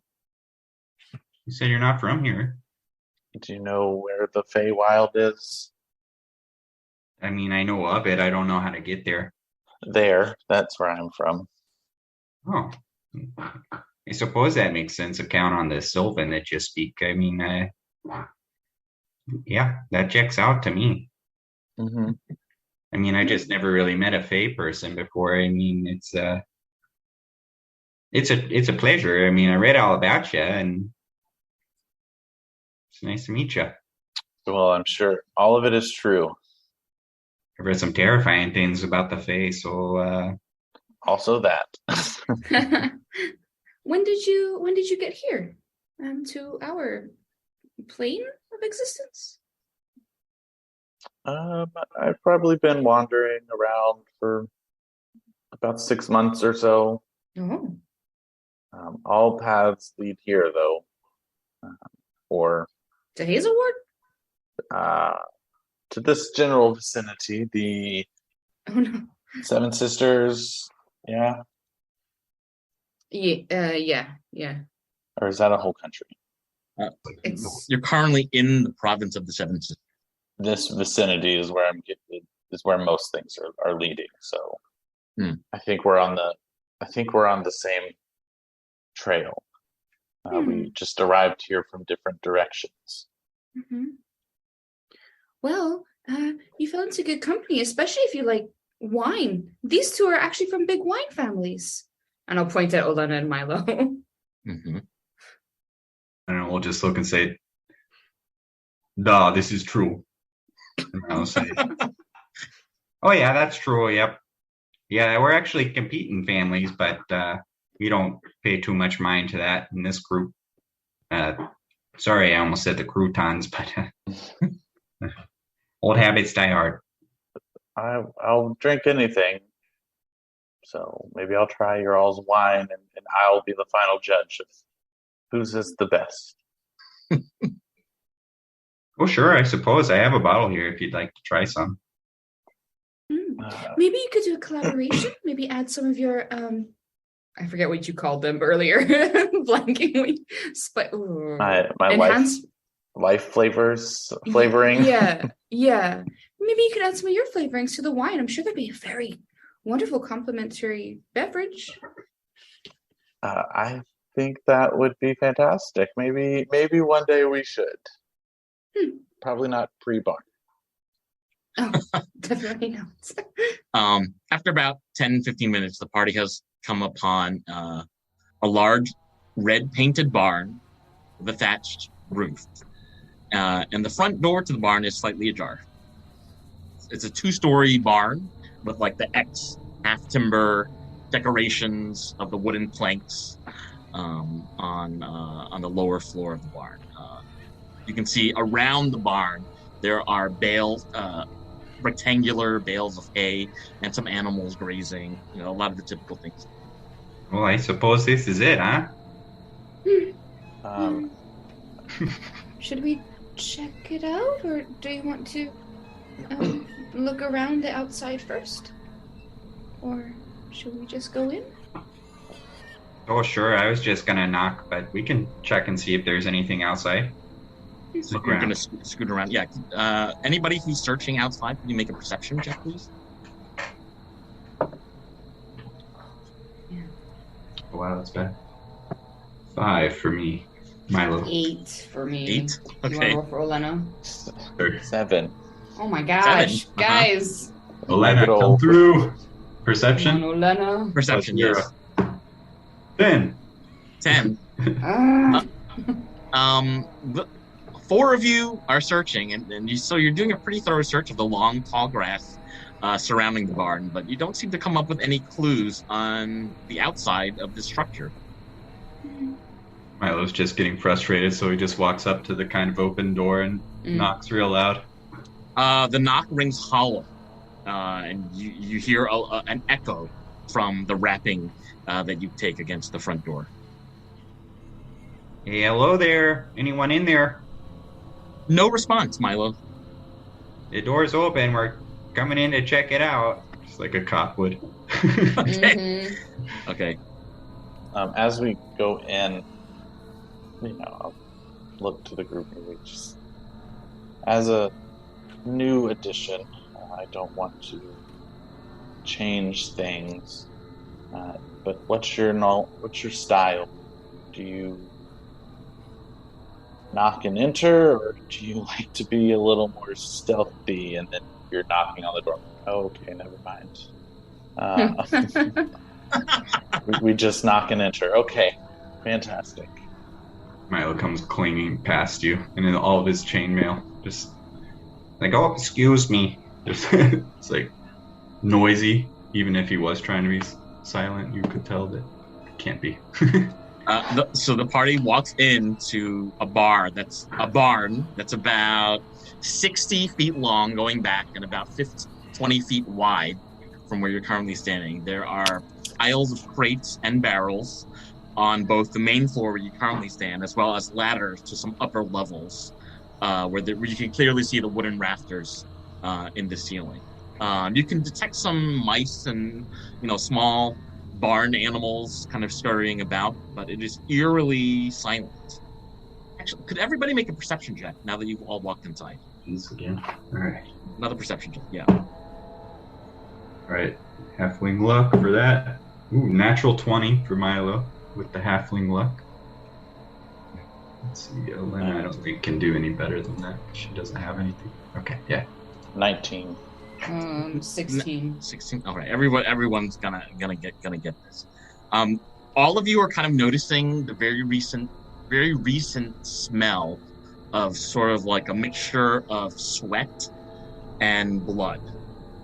And the smell is very much lingering in the air as if it were quite recent.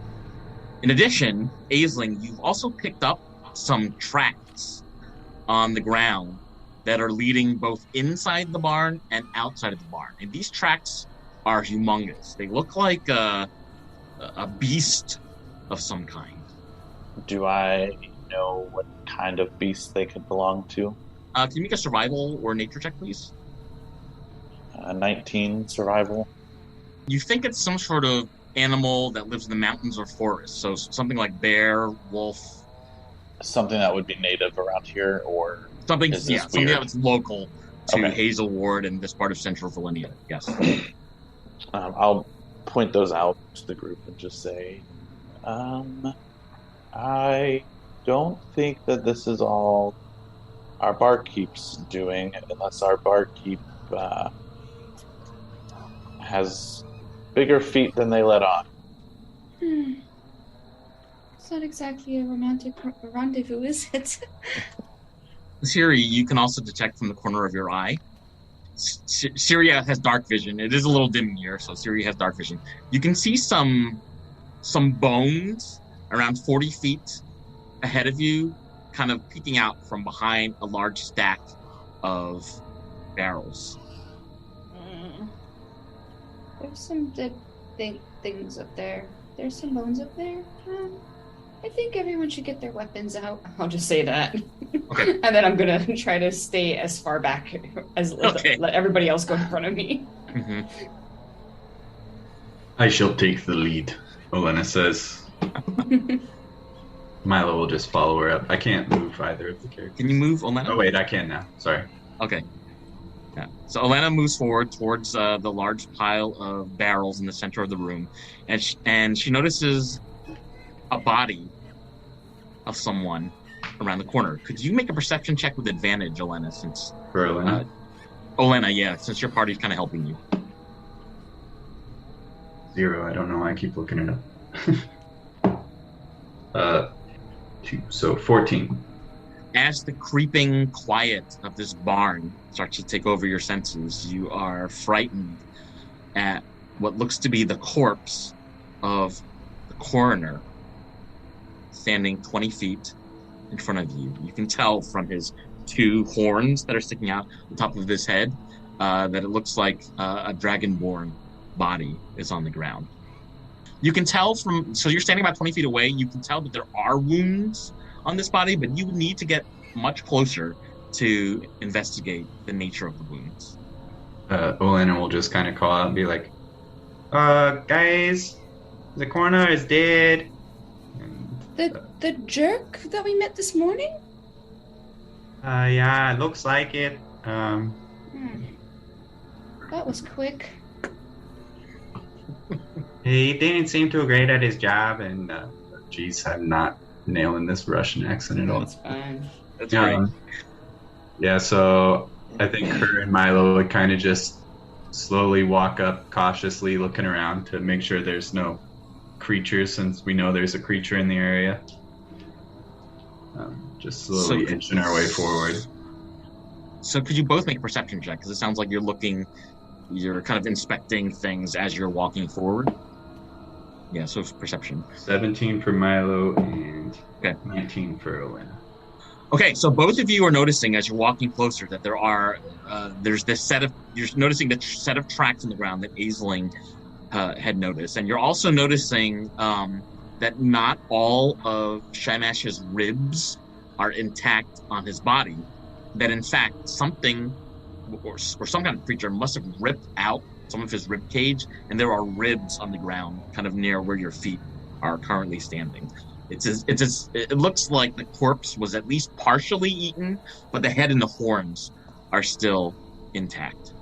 Hey, Olena, do you know what would eat someone like this?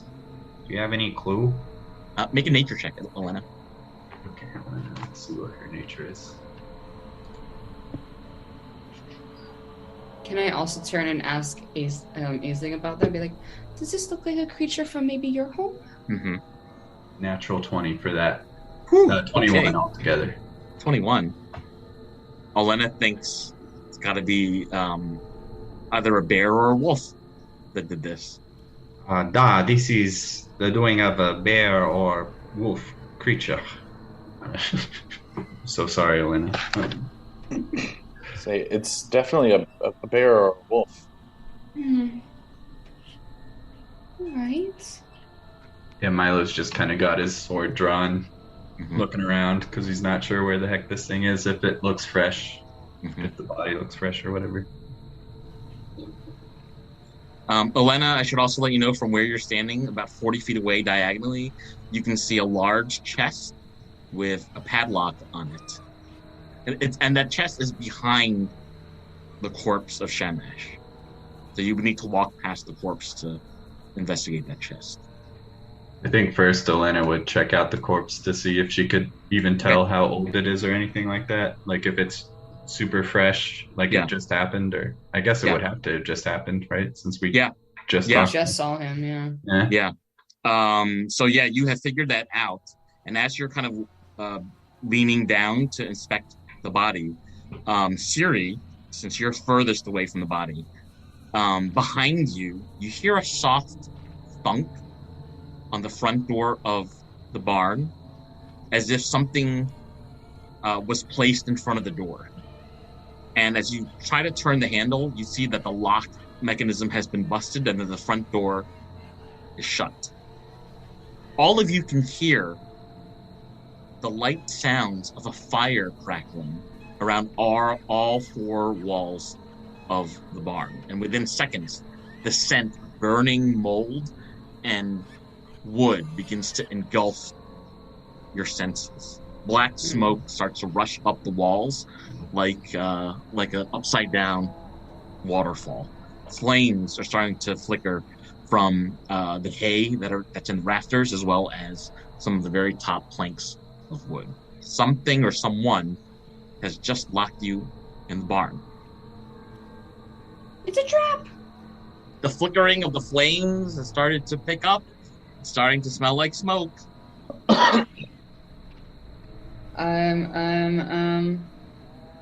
Siri will yell out, Grab the body. It's evidence. Maybe. Elena will go over to the body and pick it up and throw it over her shoulder. Give me a strength and athletics check. All right, Elena. She's got good strength, I think. Not raging, so nothing fancy, right? Just a Straight athletics, yeah. 8. 8 total? Yeah. I rolled Elena, a 2 plus 6. Elena, you're so disturbed with the fire and the recent rash from being given a cat earlier that you really can't quite concentrate, and you're not able to get the entirety of Shamash's body onto yourself. You need some help if you're going to get this corpse out of here. Milo will help her. Should I roll as Elena again, or? Could you have Milo do a strength check, actually? I think mine's the same as hers. Oh, no. Wow. Elena's strong. All right. 16 plus 3. Just check? Yeah, plus 3, so 19. Yeah, Milo, you're finding this ribless body, not quite as disgusting maybe as Elena, and you're able to carry it very gingerly over your shoulders as you're starting to figure out what to do with this fire. I can imagine Elena is very impressed by this feat. Elena is probably like, there's a chest over there. Geez, that's German. Or not even German. That's like nothing. There's a chest over. Geez, I can't do it. There's chest over there. And then Milo will tell her what he saw with the hello note, which is 07734. Okay. Elena said that there's like a lock combo. There is. And Olena's going to go run over there and check it out while Milo drags the body towards everyone else. Mm-hmm. So as Elena's doing that, Siri and Aisling, what are you doing? I'm gonna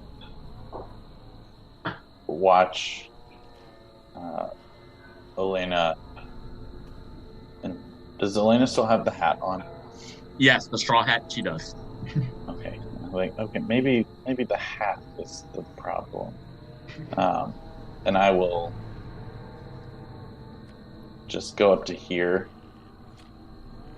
and I'm going to cast. Not that it's going to help that much, but I'm going to cast Detect Magic, just to see if anything odd is coming off or out of the chest, or really anything within 30 feet of me, I guess.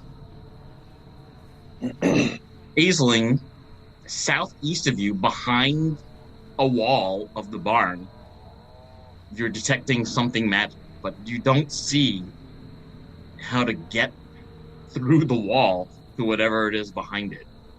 You are also not detecting anything on Shemash's body or coming from the chest that Elena is standing in front of. But very curiously, you're noticing something behind the wall. Okay, so I'll just. So I think the chest is fine, but there's definitely some stuff. Like, anyone good at trapdoors, hidden walls? I feel like Siri would attempt to try to open the door. The front door. Okay. Yeah. How? Okay. If I can smell smoke and it looks like every single side is currently on fire, I think she'd be slightly freaked out, and so she's just going to cast a spell at it and not even try her strength. So she's going to cast Shatter at the door. So Shatter it's thunder damage. It says creature, but also any non-magical object that isn't worn or being carried also takes the damage if it's in the spell's area. Okay. So it's 10-foot radius sphere, so I'm going to cast just all on the door.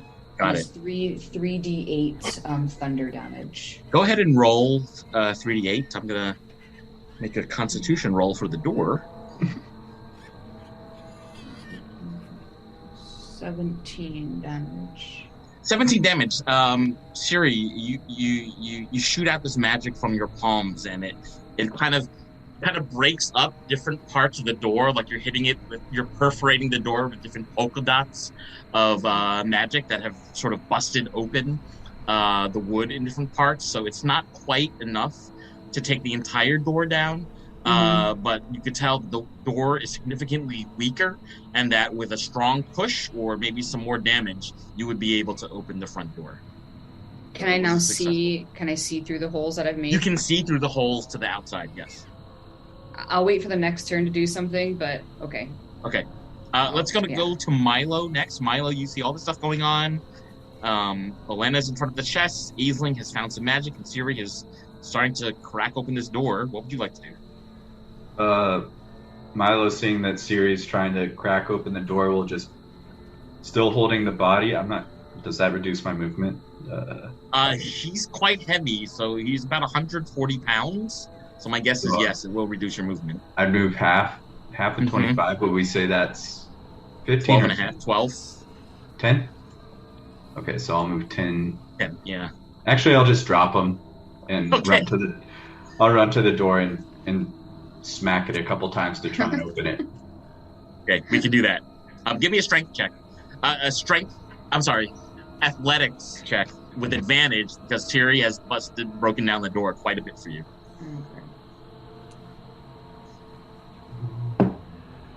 18. Give me a non-weapon attack damage roll. Unarmed strike, you mean? Unarmed strike, that's it.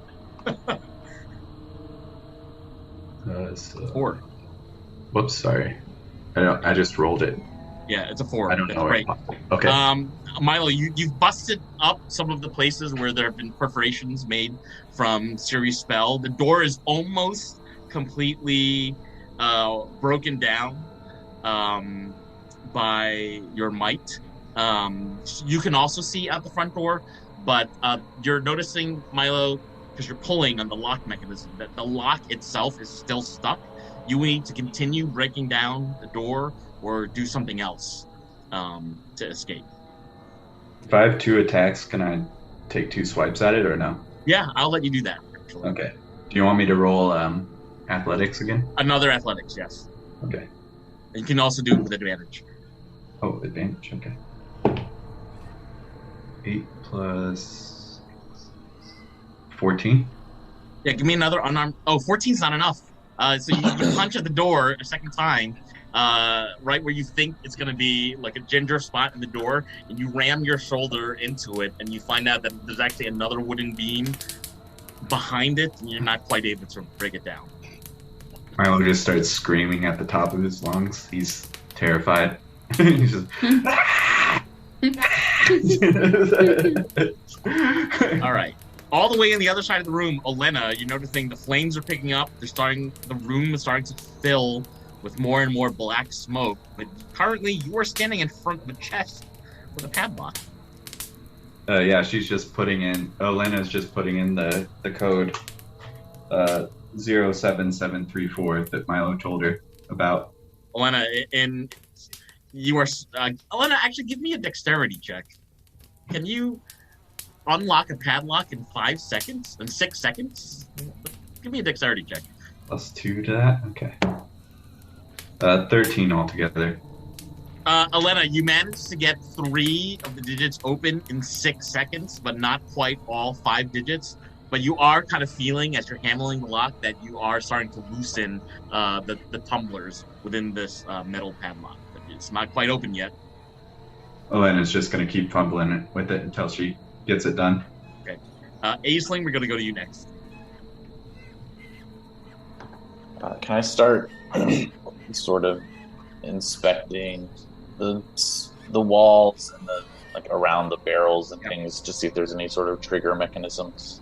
Yeah, give me let's see, is that perception or investigation? I would assume it's investigation, but I don't know. Perception. You're looking for a trigger. That would be investigation. You're identifying the weak part of the wall or look for trigger mechanism. That's investigation. Fantastic. That's a -1 to this. So a 4. Aisling, you're using your senses and your hands to kind of figure out what's on this wall, and you're not finding any kind of trigger mechanism. It kind of has you worried. So that's the end of your turn. We're gonna go to Siri next. Siri, the front door is almost all entirely broken down. I think Siri will look at Milo and be like, "I'll try from the other side," and then she'll cast Misty Step to get right outside the door. Okay. That's why I asked if I could see through the door, because I have to be able to see where I'm going. Yes, that works. And then from the other side, I'll take a look at the door and try to, if it's something, you said something blocking earlier. I don't know. That's there's another wooden plank on the front of the door that Milo couldn't quite punch through. Okay, now that I'm on the outside, can I try to remove it somehow? Yeah. Is it burning though? Do I have to? It's burning a little bit. But it's enough that I can be like. Yeah. Sure, right? I don't know, this is gonna be bad. What do I have to roll? What are you trying to do to it? I guess I'm just trying to unblock the door. So if I can remove what's physically blocking the door, yeah. Let's have it be an athletics check. Okay, because I don't think I have. Because 7. 7. Siri, you are pulling at this very thick piece of wood that is holding the lock mechanism together of the front door. But with all your might, you're not quite able to pull the wood down. And as this happens, you're noticing the top floor of the barn is also starting to engulf in flames, and there's even more smoke billowing on the inside. Milo, you're currently inside, but you are next to the front door, so there's some breathing. You can breathe fine because you're standing in front of the front door, but I'm not so sure about Aisling and Olena. But Milo and I are just screaming at each other through the wall. Oh, whoops. Just completely backed I'm out. sorry, Siri, did you have a bonus action? I forgot, I skipped you. Did you have a bonus action? No, that spell is a bonus Misty action, Step and is then the my bonus. action would have been trying to remove the. Okay, so Milo, it's your turn. Milo's just gonna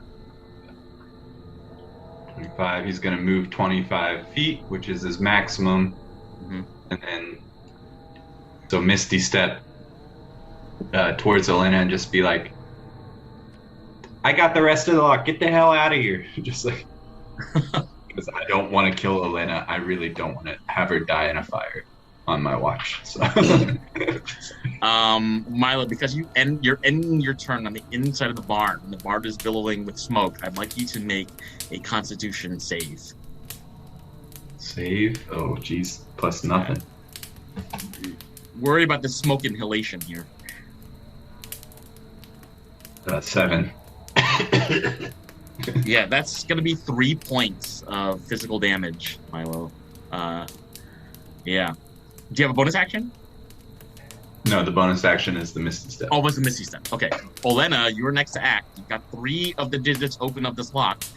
What would you like to do? I don't know if I should commit for Elena. Olena would not leave. You know that. All right, Yeah. so Elena's going to keep trying to fiddle with it to get the Give rest. me a dexterity check, please, Olena. 2 of the At 5. disadvantage, Come on, because it's a Olena. very smoky room. So this is a dexterity at disadvantage. Oh my god, natural 1. Oh my god. Don't make me kill Elena, please. And Elena's not a halfling. Elena, do you have a bonus action? Elena, you're just fumbling with the lock and you're getting sweaty and nervous, and the smoke is getting to be way too much for your senses. You have a bonus action? I think with the, I don't know, with Milo telling her to get out, I don't know. Yeah, if you want to play it safe and have her run towards the door or whatever. And she can also bonus action rage, which means she'll take less damage for whatever's happening right now.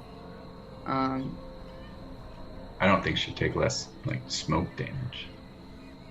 It's like She bludgeoning tells- and if- Flashing, bludgeoning. Yeah. Yeah. But I'm saying, like, if the roof caves in, she would take less damage, is what I'm saying. If the roof caves in, she would take less damage if you're raging. Correct. I don't know, if she can hold her breath and then run towards the door. I don't know if that's allowed. Yeah, I think she'll just, like, take a deep breath of, like, go down low, get as deep of a breath as she can, and just start booking it towards where Siri's starting to get the exit open. So go ahead and move Elena's character, and then give me a Constitution save. All right, her con's probably way better than mine. Let's see. Save. All right, plus 5. Jesus. 15. 15, that's enough. So, Elena, you are slight panic as you weave your way around the barrels of this barn, try to avoid the smoke, but the smoke doesn't seem to be harming your breath quite yet. I believe that's the end of your turn. We're going to go to Aisling next. Never been one to pass up a good barn time or a unopened chest time. I will see that they are really interested in this, and just go over and try to finish the job. Could you give me a dex check at disadvantage because of all the smoke and things going on around you?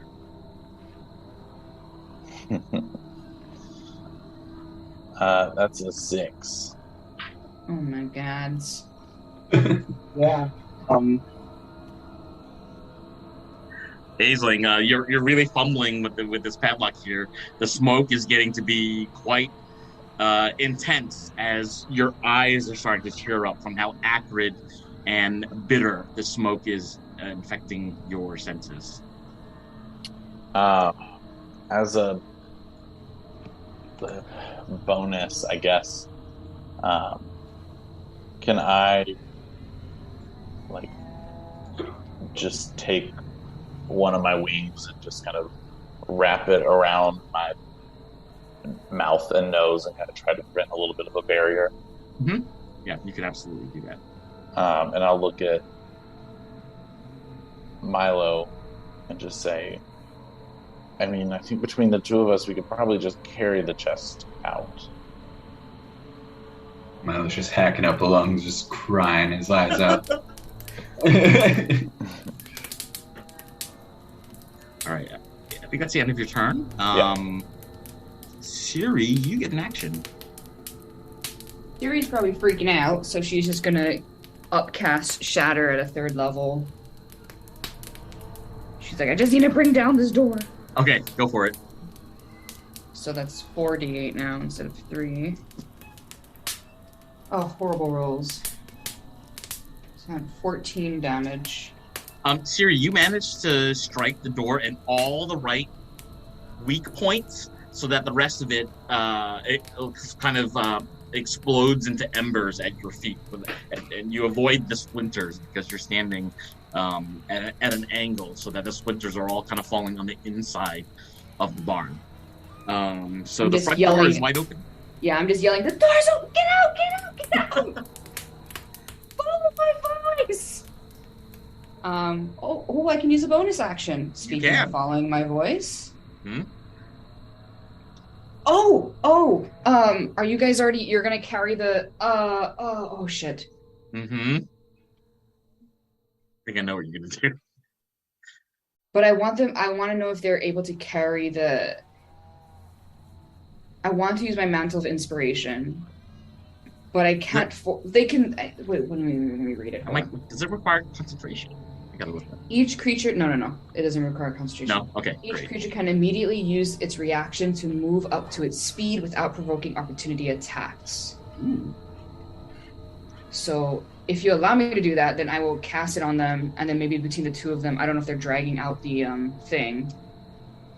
You can roleplay it. Okay. So it looks like characters within 60 feet from you. Just see how far usually is. I'm much further than 60. Yeah, further than I think I'm even out of 60. You're at 80. Oh, You're at 65. Milo's okay. exactly 60. Elena, you can get. I think. Oh man, I don't know then. Can I walk back into the barn? And You could walk back in the barn if you chose. There's still a bit smoky in there. Still quite a bit smoky. And just put my sleeve up over my mouth. Mm-hmm. And I'll walk back in and be like really like a what is it called? Like a lighthouse signal when they're like, woo. No, that's yeah.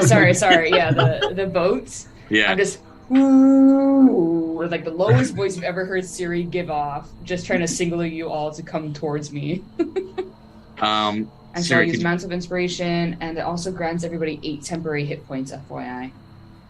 Nice. That's to all 3 of your allies. Yeah. 8 temporary hit points. All right. And what's the other part of the bonus? They can use their reaction to take their full movement and move towards me. Okay. That's great. Only towards you, though? Each creature can immediately... Oh, just to move its speed. Okay, so I can move towards the chest and grab the chest? Yeah. Yeah. But you can immediately use your movement right now. Siri, before you finish your turn, could you give me a Constitution save? Yeah. It's a smoky barn. Oh. 19 plus 120. They're 20. Siri, you're just so close to the front door that you're the way that you're standing, you're like breathing in the air from the outside and breathing out as you're facing inside, so the smoke inside isn't affecting you, right? Yes. All of you are noticing that there are more and more embers falling, and the bales of hay on the second floor have all started to burst into flames. The rafters are looking much weaker, and you're afraid that at any moment the top of the roof, which you know is a thatched roof, could fall in at any moment. So quite scary. First to act is Milo. Milo's just gonna grab the chest, and does that reduce his speed or anything like that? It's a 20-pound chest, so I don't think it's heavy enough to give you encumbrance. Milo's pretty bulky. He's a strong boy. Okay. So yeah, he's gonna grab it and then move his fold in since it's not encumbering him. Mm-hmm. 20, 25. Yep. So that's what he's gonna. Was grabbing it an action? Like I can't. Grabbing it was an action, yes. Okay. Yeah. So he just has it now. And can you give me another Constitution save, please? 6. 6. Yeah. Milo. Your body is really straining from all of the bitter smoke that's surrounding you. You're gonna take another 2 points of physical damage from the smoke. Can he use the Mantle of Inspiration to move the extra 25 feet? Well, I moved to grab the chest. But that was on your turn. Oh. Yeah. He used I don't know if I could movement. use, because I moved 15 feet of the movement. Oh, So I guess towards I'd have the an chest. extra 10, I see. but I'm not sure if that will allow that or not. I see. Yeah, because you already moved. You needed to do movement toward the chest and then away from it. So if you add them together, I think where you are. Okay. Well, I have 10 extra left over but I don't think I can grab something out of my turn. But I'm not sure. That sounds fair. Okay. Yeah. I think that's the end of your turn. We're going to Olena next. Olena, the body of Shamash is in front of you. What would you like to do? Well, then we'll just call out like,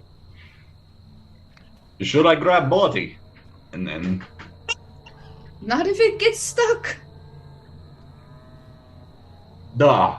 And then she'll She can try. I mean, she can try to, right? On the she'll way try out. and grab the body and Okay, then give me a, she'll do one of those. athletics check Yeah.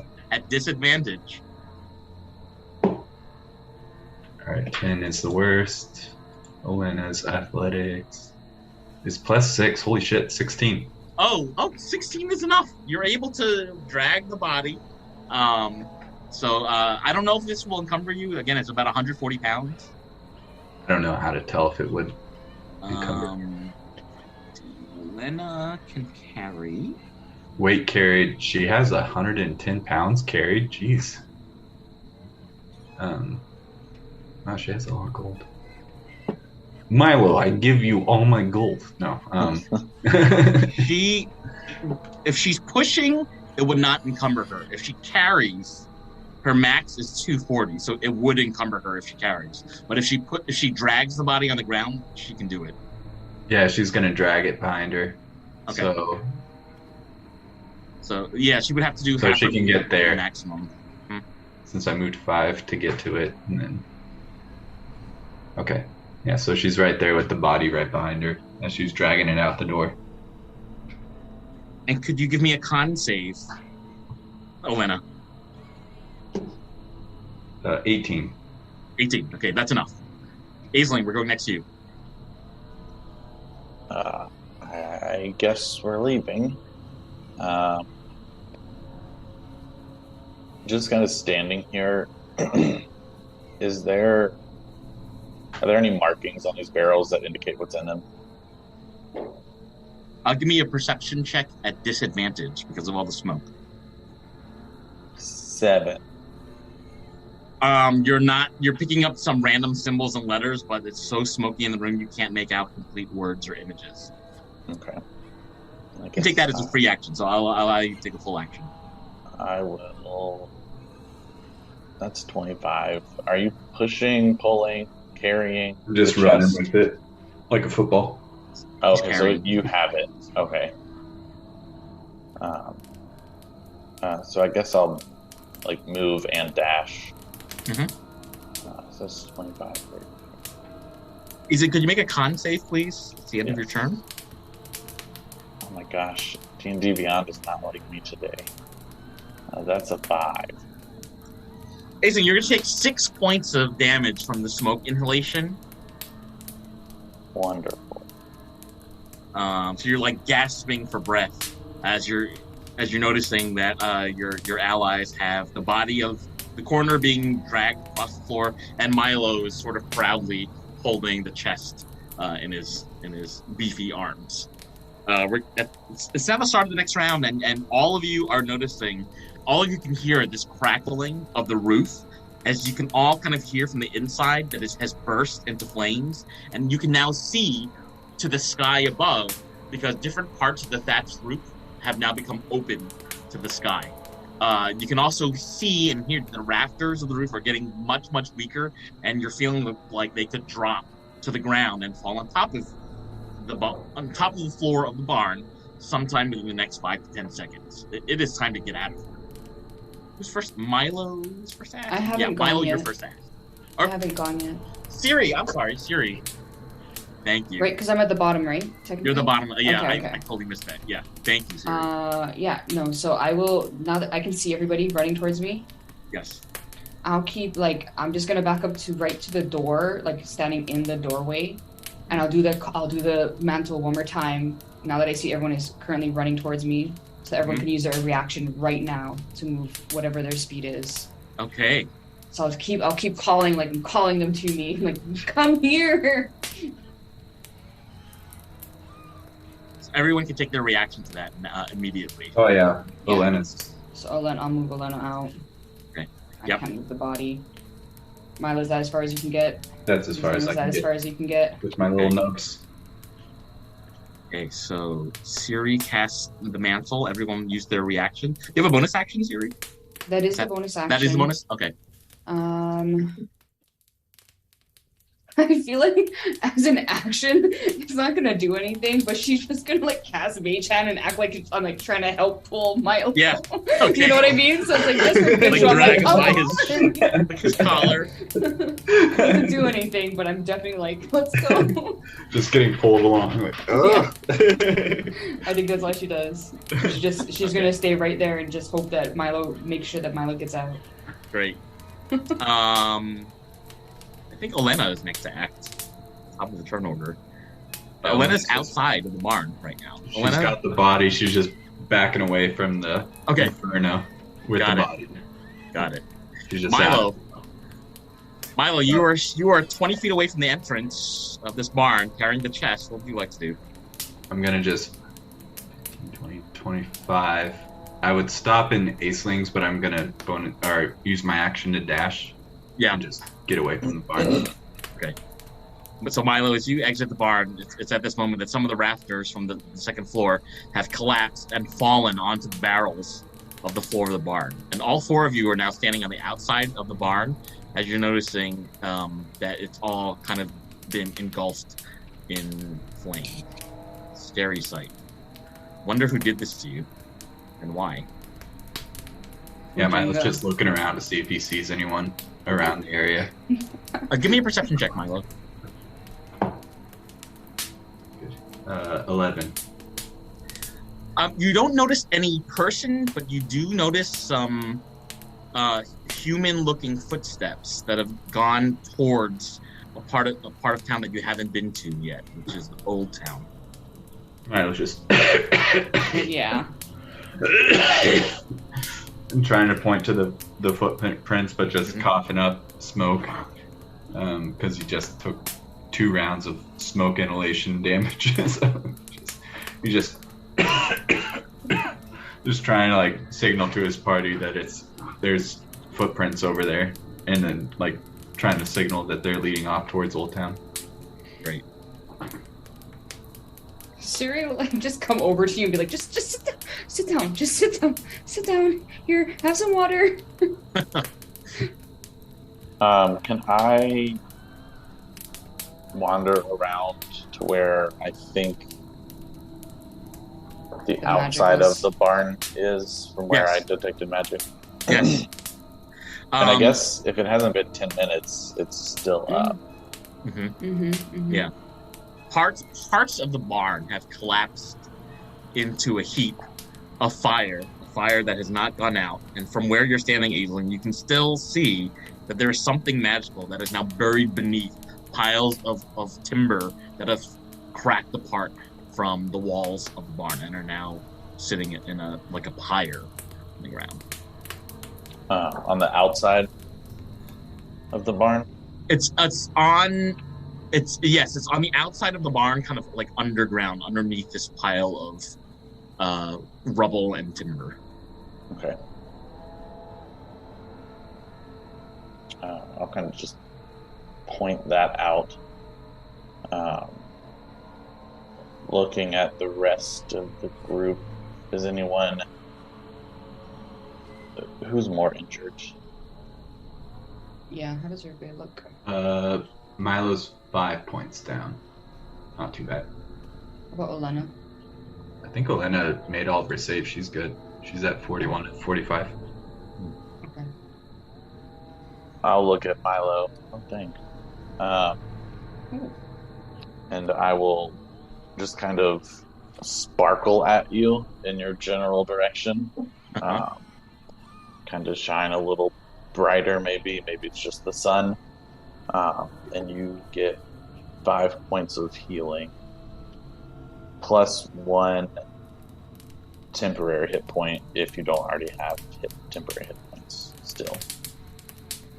So if I already have what was it, 8 from... It was 8 originally, yeah. It was 8. Alright, so that doesn't affect me with the extra? Yeah, because you can't stack temporary. Yeah, I don't think they stack. Alright, so I still have I'm technically at 36 now. Max hit points. As the 4 of you are standing outside, the fire, you notice, is starting to die down a little bit. But many of the objects on the ground floor, you can tell from where you're standing, have also burst into flame. So some of the crates and barrels and wooden chairs on the ground floor are slowly, breaking apart into embers. Is there anything giving off like a weirder smell or smoke? Like, hey, that's definitely burning Kaif, or... Give me a perception check. Siri. Come on, perception. 12. No, 9. Yeah, 12. Siri, you can't tell if there are any other unusual odors coming from the inside of the barn at this point. But you are curious what's in the crate and what you can tell about Shamash's body. Milo's also just finishing the last little couple digits of the number padlock key. Okay, Milo, you end up removing the padlock because you've gotten it open. You open the lid of the chest, and you hear a faint "hello" kind of ring in your ears. Everybody can hear it from where they're standing. And inside the chest is a whole bunch of hay, where something has left an impression. Some object has left an impression, but that object is not presently there. Could you give me an insight check, actually, to figure out what size object or thing could have been there? Insight? Mm-hmm. 13. Milo, based on your experience with Kaif, you're kind of guessing that what might have been in this chest is a bottle of Kaif, because it fits the size and shape of other bottles of Kaif that you've come across, including the one that you came across earlier today. Yeah, I suppose there was just Kaif in this box. I don't know if it was worth risking our life over or anything like that, but I guess now we know, huh? We take the crate with us? The chest with us? Yeah, sure, we can hold on to it. I really wonder who lit that fire, though. I mean, we got the tracks going towards Old Town. Do you suppose we should follow them, or? Well, we should look at what Aisling found first, and maybe look at this coroner body. What are we gonna do with this body? Oh yeah, geez, this poor guy. He wasn't very good at his job, I'll tell you that. But no one deserves this. Aisling, what do you have for us? I have something magical underneath burning stuff right now.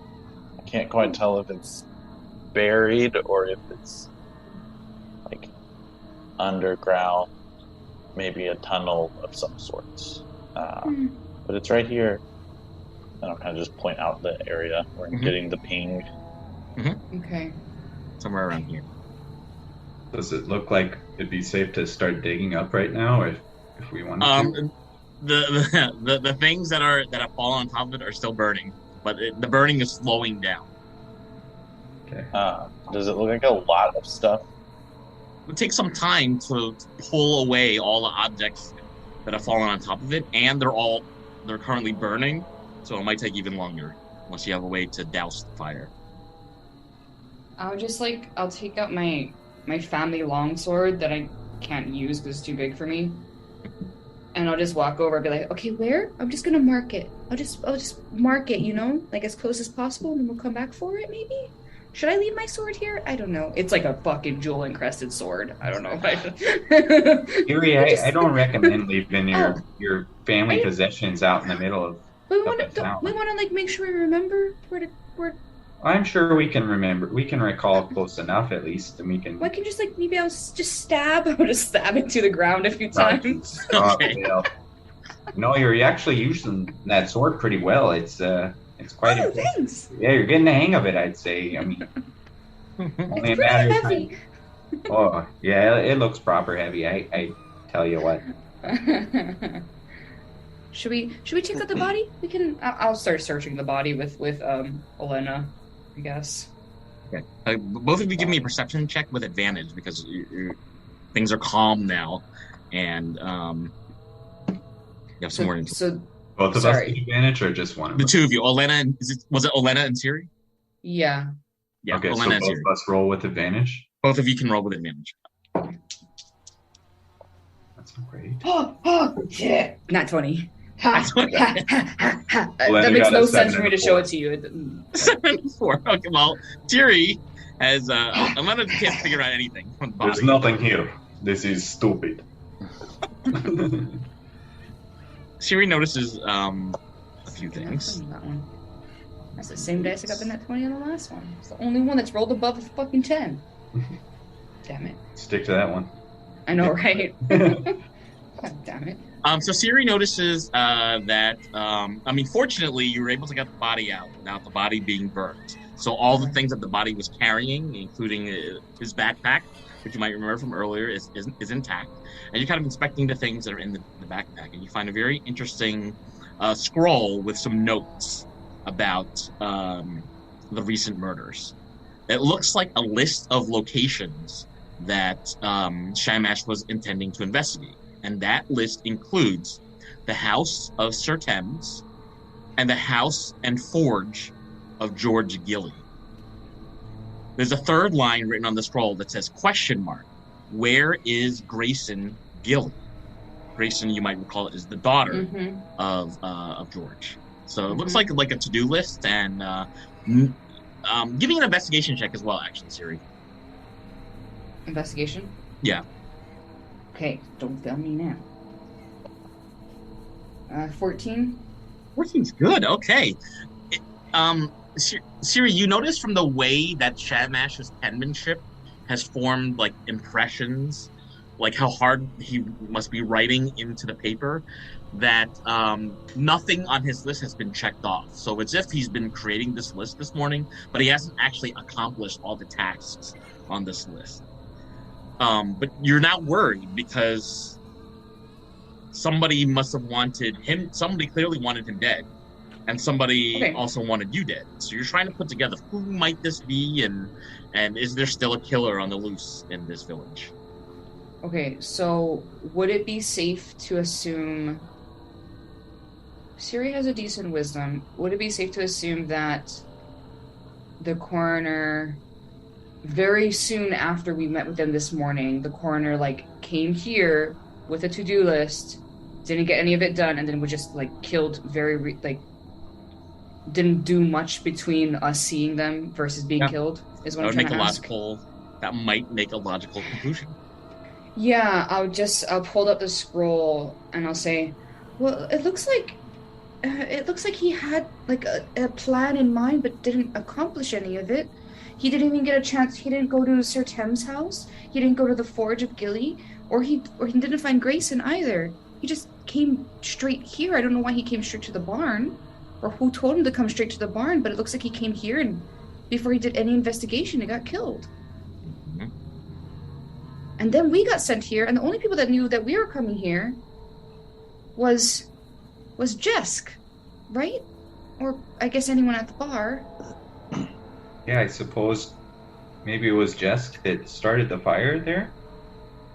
Yeah, or He's someone the that we only one. saw this morning, but then who killed the coroner, unless someone saw this coroner this morning and then followed them to the barn. And then killed him and then saw us and then tried to kill us when they saw us here too. Yeah, I suppose he can't be working alone, since we just saw him at the bar, right? Mm-hmm. Do you think it was Olivia? That bitch! Milo grabs at his hair. Your hair is beautiful, Milo. In solidarity, Milo, Don't even say it. Don't even say it, Siri. Your I hair will is dye perfect. the tips of my hair Don't red. even say it. Just the No. tips. No, I don't need you to do that. Your hair is perfect. No, I don't want to ruin your image. No. Lena is like, I'll dye one lock. This one right here will do it red. Will be the red vanguard. The red. Oh. Aisling, could you also give me an investigation check? I'm sorry, insight check. Insight. I'm better at that than investigating. Not by much. 13. So even though you're joking that Olivia was the one that would have, chased you to the barn, you think there actually could be motives. And that motive would be worth investigating. No, but really, I think it could be Olivia. Really? Yeah, I think. Do you think she's really that mad that I said that she didn't look good in red? It's quite a grudge to hold. I mean, how loud are you all about being two competing wine families? She did have an issue with wine, apparently. Well, I suppose I don't talk about it too much. I mean, well, Anna, what do you think? I mean, our families aren't the most I mean, pertinent thing to us. we didn't exactly flaunt that we're wine people when we got there. Unless she recognized us, maybe. I don't know. Did you do press conferences, Milo? We recognize your face? No, I was just getting my hair cut. I mean, you saw me. I was standing over there with the bleach in my hair, and then all of a sudden my hair is red instead of the natural brown that I've grown accustomed to over these years. But Well, I mean, if you think we don't have a lot to go on. I mean, can we look at the foot? Can Olena go look at the footprints and be like, do they look like smaller, woman's size shoe feet things or something? Yes. Give me an investigation check, please. Do you want to roll? I don't have hers pulled up right now. Her investigation's +1. I can Plus one. Okay. And you can roll it. You've been. Oh, my rolls are so bad.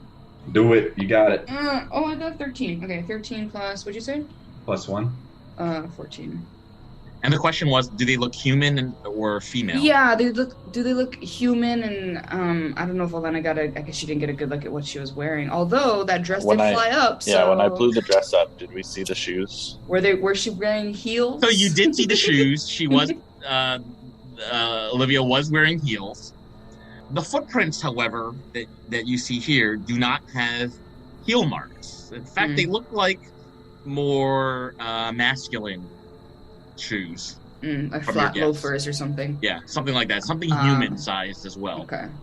Well, they could be human sized, but they're not the heels that Olivia was wearing earlier. But I'm sure we can add that to the list. We can look at if you think Olivia is involved somehow. You've been here longer than we have, Aisling, so we can always check it out. yeah, I suppose. Do you know what district she lives in? Because these are heading towards the eastern side. So Aisling would know that Olivia's family is one of the older families in town, which means that Olivia would live in Old Town. Olivia is not usually my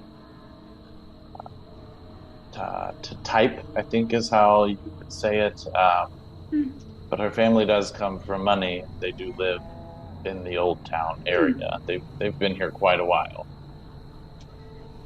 Well, maybe we could follow the footsteps and see if they take us that way, or it seems we have several places we can check. And I hold up the scroll again, right? Like we have Sir Thames' house. We can go to the forge or to the house of Gilly. we're also still looking for Grayson, and I guess And I'll just like take out a pen and add it to this list and be like, bitch Olivia, check out the bitch. This area where the magic ping was, Mhm. you said it was kind of smoldering still. Yes, it was. Would you say it's roughly the size of a small campfire? I would say it's larger than that right now. Oh, never mind. I You're gonna can't try to help. control it. Yeah. Yeah. Just druid crafted away. Yeah. I just looked. The average amount of time it takes to extinguish a fire is 38 minutes. That's if you have implements. So it would take much longer if you don't have water and magic to put it out. I'll just start pouring out my water skin on the fire. Okay. Uh-huh. Okay, yeah, I can help you like with the stabbing. I resort to using it like a shovel instead and trying to shovel some dirt on top of the flames. Milo just starts trying to follow the footsteps. Okay. Okay. Milo, you're noticing the footsteps are angled towards Ghost Ridge, which is where the pub was, but going to a different building that the party has not been to yet. And so, if you like, you can continue to follow those footsteps. But it's right next to the pub, basically. It's in that square. So I'm close enough to the pub to like pop my head in and see who's in there. There is, yeah, you could. Can I do that? Just to see if Jessica's there right now. Okay. And is the party following,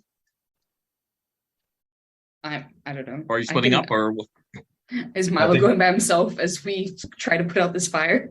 No, I feel like Milo was just kind of really into the footsteps, and then he just Okay. started following them by himself, and just like didn't even Okay. realize or think to call out like, "Hey, I'm gonna follow these over here." Okay. so Olena, Siri, and Aisling are working on putting out the fire. Mm-hmm. I guess so. Yeah. That sounds so at good. the moment, Milo, you've peeked your head into the pub, and the mayor, Senor Schlafty, is peacefully taking a nap at his table in the pub with his cat in his lap. Fev, the person who did your haircut, is sitting in the grooming chair and is also taking a nap. Meanwhile, you see Jess is wiping down the table and putting glasses back on the wall behind him. But you do not see Grimmond or Olivia or anyone else coming in. I kind of just slam my shield down on the ground to make a loud bang and wake everyone up. Senor Schlafty is still snoring and is not really affected by it, but Fev kind of wakes up with a start, and she's kind of looking around the room, and she looks at you and says, haircut. I say, oh yeah, sure. Do me a favor, round up a group and go look for Grayson. I feel like you guys are kind of putzing around and not really doing anything to help out the dire situation we're in right now with people disappearing and such. Oh, what do you mean? You haven't found Grayson yet? No, I was hoping that we could get a party together while we're investigating and see what's going on. She shouts at you. You think the mayor is going to do something useful for this village? Good one, haircut. And then I kind of just look at her and say, I dropped my bottle of Kaif. I don't know where to get some more. It's busted. Oh, she looks around the room and notices that Jessica is still standing there, and she kind of mouths. She puts her hands over her mouth so that only you can see it, and she says, she's mouthing to you, "I know where you can get more." Well, I tell you, if it's a barn, it's not a sure thing. She puts her hands down from her mouth and she just stares at the floor, looking away, looking a little embarrassed and disappointed. does she look like she knows what happened at the barn? Give me an insight check. Natural 1, so I get to reroll. Oh, thank God, halfling. 18 altogether. Miley, you get the sense from the way that she's shifting her body weight that she is hiding something, but when you ask about the barn, it doesn't seem to be about the barn. Does Jessica look like he knows what I'm talking about? Jess is currently not really paying attention to you, so doesn't know. I guess Milo would just kind of try and walk up and be sneaky up to, what's her name? Sorry. Fev, Bev, yeah. Mhm. Just be like, Bev, I really need your help. I need you to tell me everything you know. I'm trying to help the town. She pulls her like hoodie closer over her head, and she says, this is too much. This is too much for little Fev." Milo kind of pulls the hoodie back and says, You don't want to hide that hair from the world. She's like, come on, tell me. One hair enthusiast to the other. She says to you, "I suspect there's something terrible in this village, something supernatural." She takes a small bottle of liquid from inside her hoodie and takes a swig, puts the bottle back inside, and her eyes are kind of looking around the room and says, "I think it's connected to that chicken incident from earlier today." Milo kind of checks back behind his shoulder to look at Jessica again, see if he's paying attention. Jessica's whistling a tune and cleaning his little oboe situation from earlier. He's not paying attention to you very much. He just says, all right, well, we'll be back.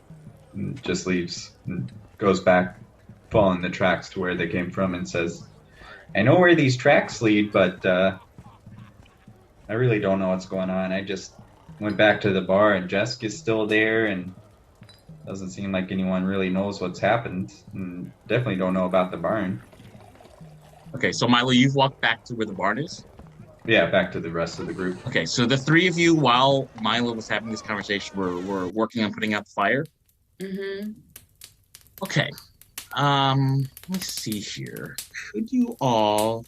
I'm going to have you all give me a nature check to see if you would know the smartest way to put out a fire using implements that you could find around you. So three of you could each individually give me a nature check. Do you want to do Elena's? Oh, yeah, I can. 11. 11? Okay. I got... What is my nature? Natural 20 for Elena. Jesus! I got 21 altogether with her nature score. Elena Elena's somehow studious. finds... Go ahead, Siri. No. Elena somehow finds like some dewy moss that she's able to pat down, like very gingerly, like you're patting down, like, I don't know, something that's clotting, and is able to really help put the fire down. So it looks like the fire in the location that Aisling has pointed out has been mostly put out, but you would need some strength to lift all of these pieces of lumber off of where they were looking earlier. This is how we did it in Motherland, and then she tries to lift up whatever. Okay. Is anyone helping Elena? Not Siri. Elena, give me it. Oh, go ahead. Yeah, I'll help lift things. Elena, give me a athletics check with advantage because Aisling's helping. Okay. Athletics, 17 altogether. It takes a few minutes, but with the help of Aisling, you're able to clear out the debris and see this location on the ground that Aisling had detected earlier had something magical. You can even kind of, if you walk closer, you could have a better look at what was there. Yeah, I think Olena's just right up in it, checking around for anything. I'll Aisling, what do you do? assist by poking around with this long sword again to like sort through stuff. And I got the sense that it's not just laying on the ground, or is it buried? You got a sense that at this point, it's... I mean, I feel like at this point the spell's probably off. Yeah. But before it went off. Before it went off, you would have felt like whatever it was originally on the ground. So now that you're outside and inspecting on the ground, you're guessing that it hasn't been buried too far by the things that fell on top of it. I'm just going to look at the two that are with me and be like, you know what, never mind. I got it. And I'm going to use Wild Shape and turn into a giant badger Okay. And just kind of start digging around Mm-hmm. the area that I saw it. Does the And I badger can- also have a red stripe of hair? It does, and it's also shimmery. But I kind of just like look at you all and like, oh, whatever. I don't know them. And I'll like wrap my wings around myself. Next thing you know, they look like they're going to open them, and I just plop into a badger. Aisling and have- your badger. Go ahead. Burrow. They have a burrow Mhm. speed of 10 feet also, so they're diggers. So I'll are dig you around a digging little bit. right on the location that you had discovered earlier? I'll kind of sniff around and like dig. Okay. In the like around it. Okay. Just in case it is just on top of the ground, I don't want to like claw at it right away. Give me a perception check. See if you can find this clue. Perception. Oh, and in this form, you have advantage as a badger if you're sniffing around for something. So I'll let you take advantage on this roll. The first one was better, so 21. Oh, okay, yeah. You've come across a very interesting symbol that's been painted on the ground that you are now able to see again now that the debris has been cleared. And it's a magical symbol of some kind. It looks like an inverted triangle, so like the point is at the bottom, but the longest side is at the top of this image. And there's a tornado spiral in the center. Could you give me a religion check, Aisling? Absolutely. That also stays my stats. The badger is probably more religious than me. We check out the badger stats. It's still 14. Oh no, me and the badger have the same intelligence. We're Have the great. same. Okay. Yeah. Is it 14? Yeah. You've detected that this is a magical symbol to the goddess of Lyra, which is the goddess of deception and illusion. That's my bard's goddess in my other campaign. Good to know. I will not enjoy being a badger because I can't do anything but dig. So I will kind of wild shape back out. Okay. I mean, assuming that this is what the magical piece was. And gingerly get off of my hands and knees and dust off myself.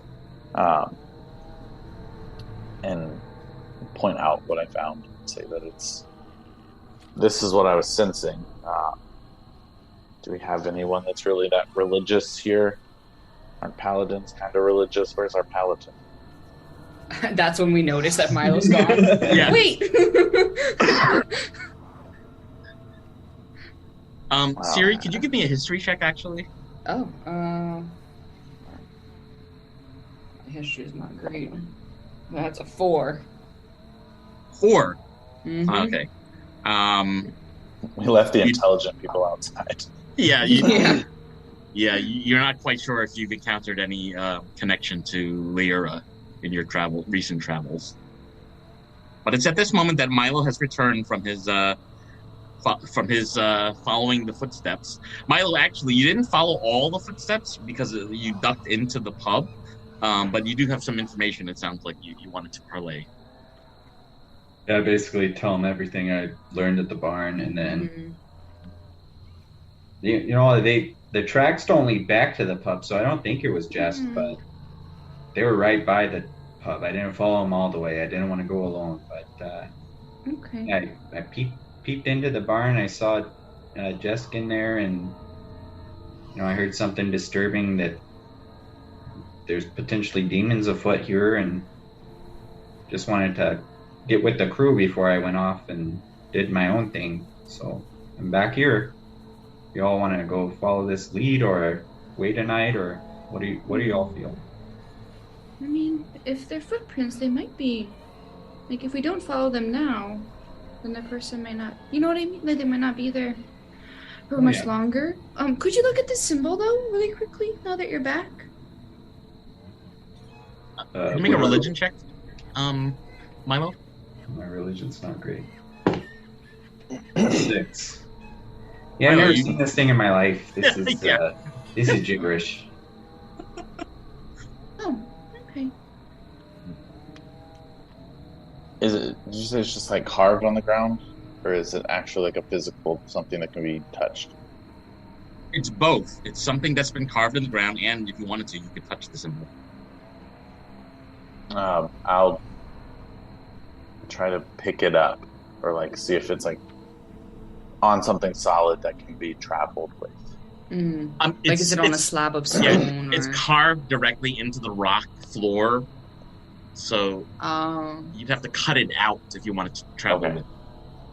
But you could definitely touch it. I will touch it, like trying to get dirt out of the grooves of what it's carved into. Maybe there's something else on here, Okay. So you're digging around it. or like brushing off and kind of digging around. Yeah. I can make a copy of it so that we can take the symbol, like a picture of the symbol if we want. Okay. As you do that. Mm-hmm. What's Elena doing? Is this all happening? Oh. Can she roll a history check? Elena could roll a history check. History for Elena? I think she's actually +4. I was gonna say she's smart. Oh, natural 20 again. Man, Holy shit, Elena. We should have been in a fight. Elena recalls Ash being a cleric of the Church of Lyra.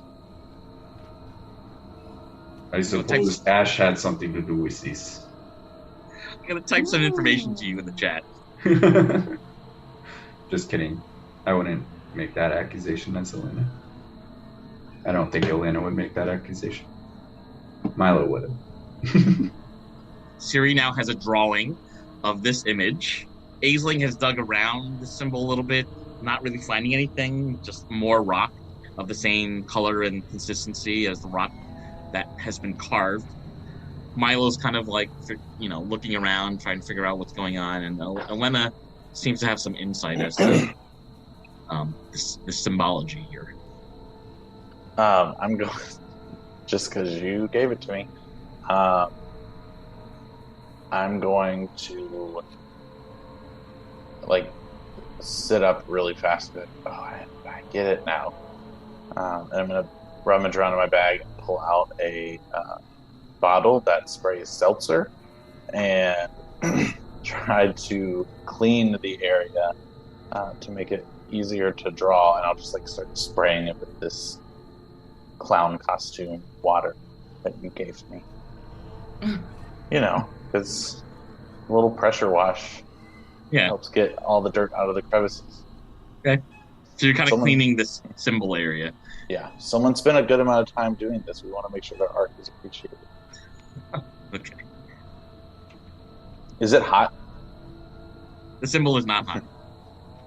So Elena would be like, this could potentially be an illusion. I mean, didn't Dash always speak of how the Church of Lyra is usually an illusionary-based church? Oh, yeah, she was able to cast all those illusions and doubles of herself.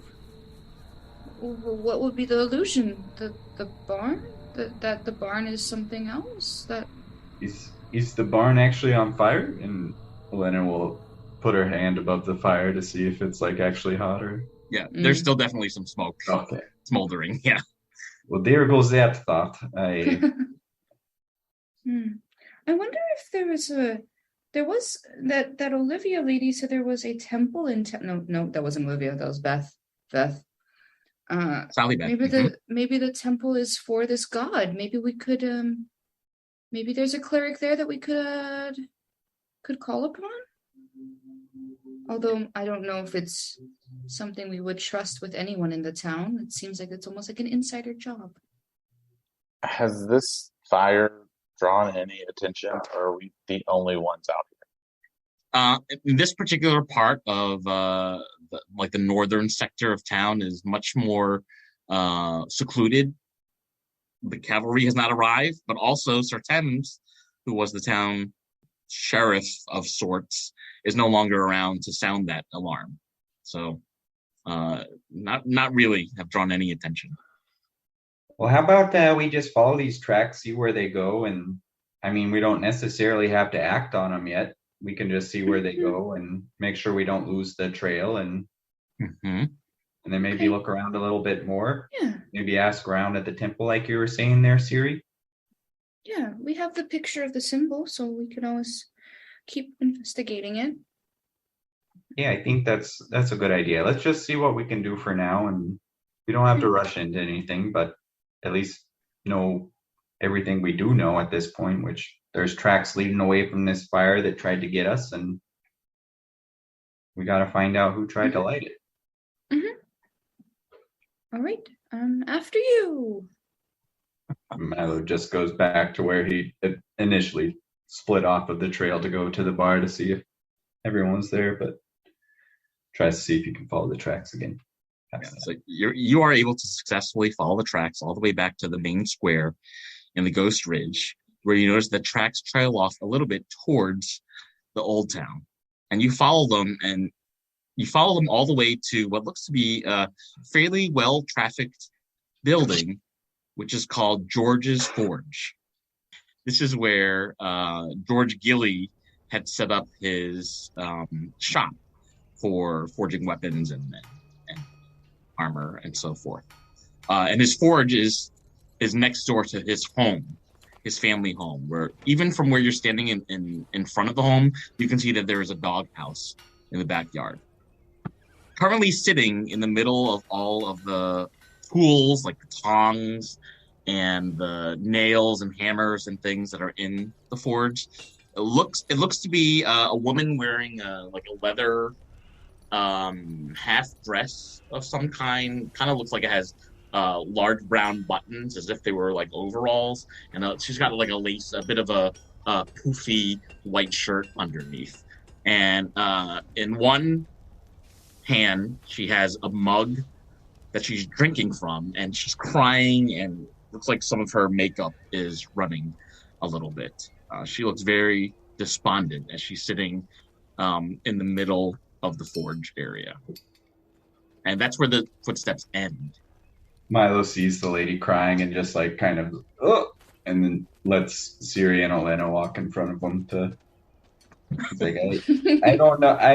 I'm not the best with consoling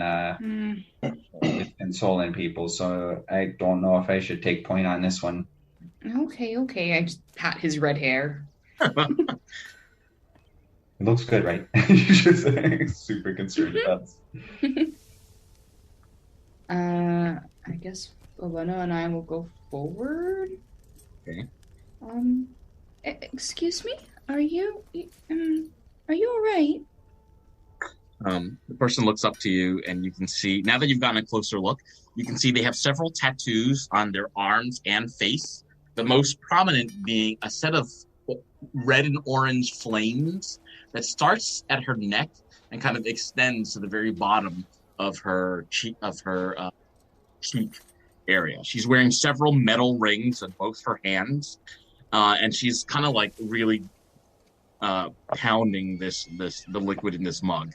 Behind where she's sitting, you can see she's got a bottle of wine, and she looks up at you and she's wiping away tears, and she says, "Oh, no, okay, snap out of it. People are here.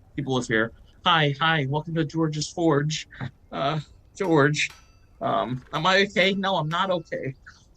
And she's continuing to drink the wine while she's wiping her face with tears.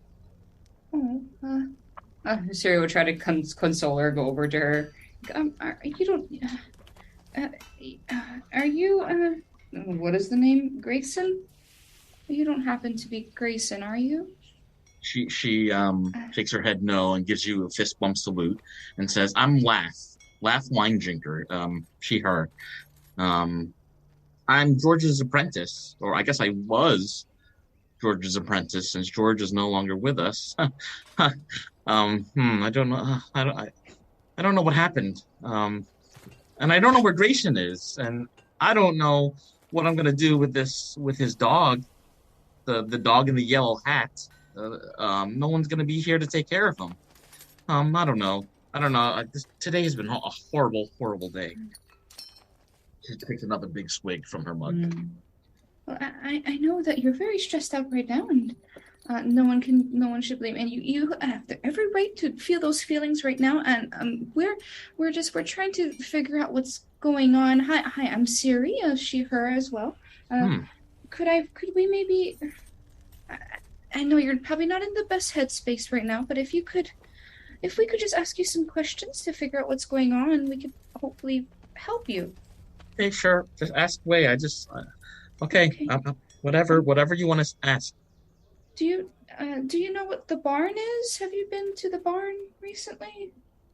The barn on the north edge of town? No, I haven't been there. Mm-hmm.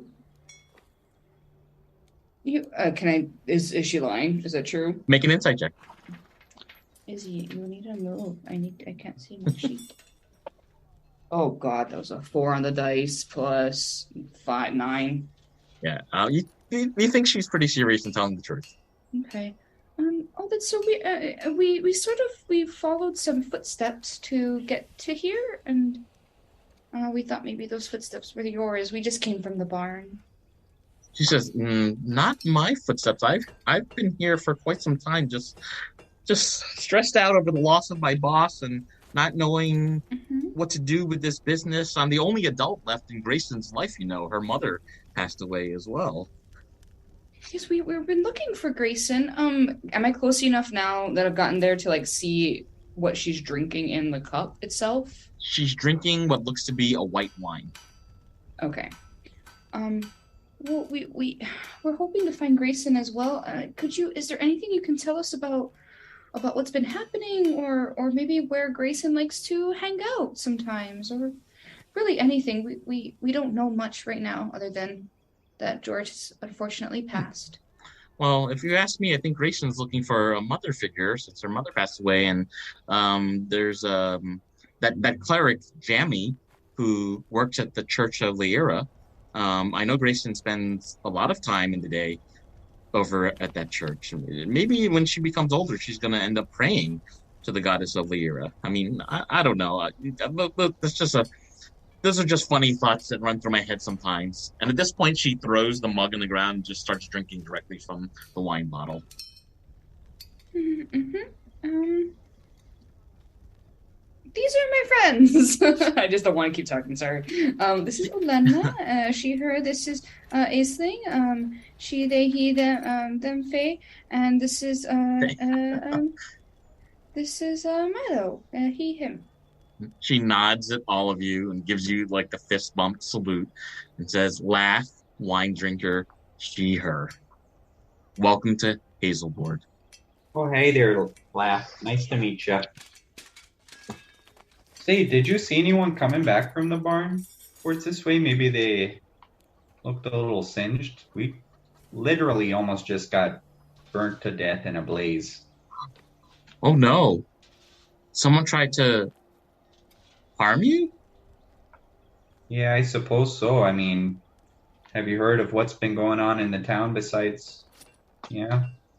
She's Well, sniffling. obviously. Oh, yeah, she's I'm sniffling and sorry saying, about that. That's a sore subject, I'm sure.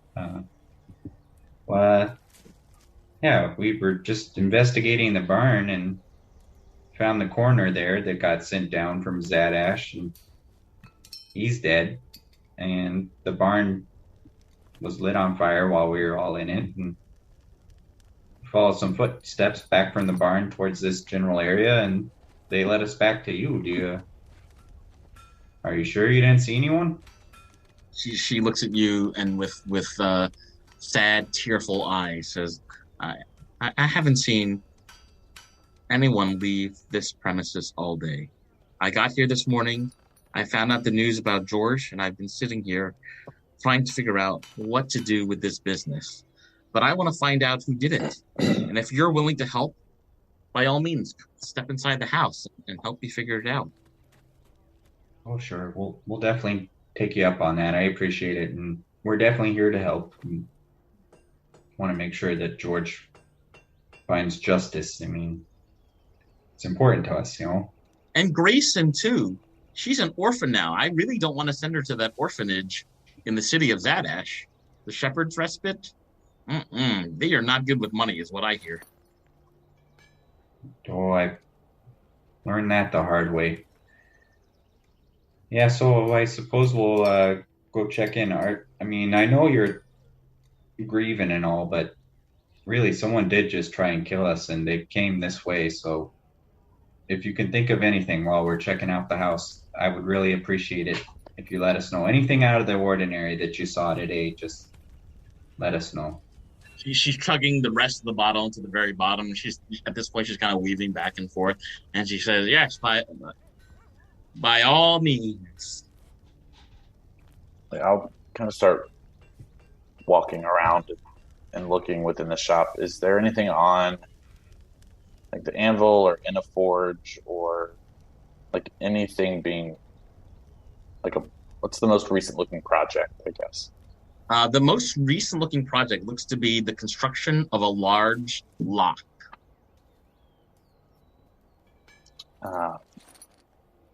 Like a really large lock, a lock that would fit on a humongous door. So looking at that, I'll look over and just laugh, you say? Laugh, right? She's kind of giggling and says, "Yes, my parents are funny. My older sister is Olivia. My younger sister is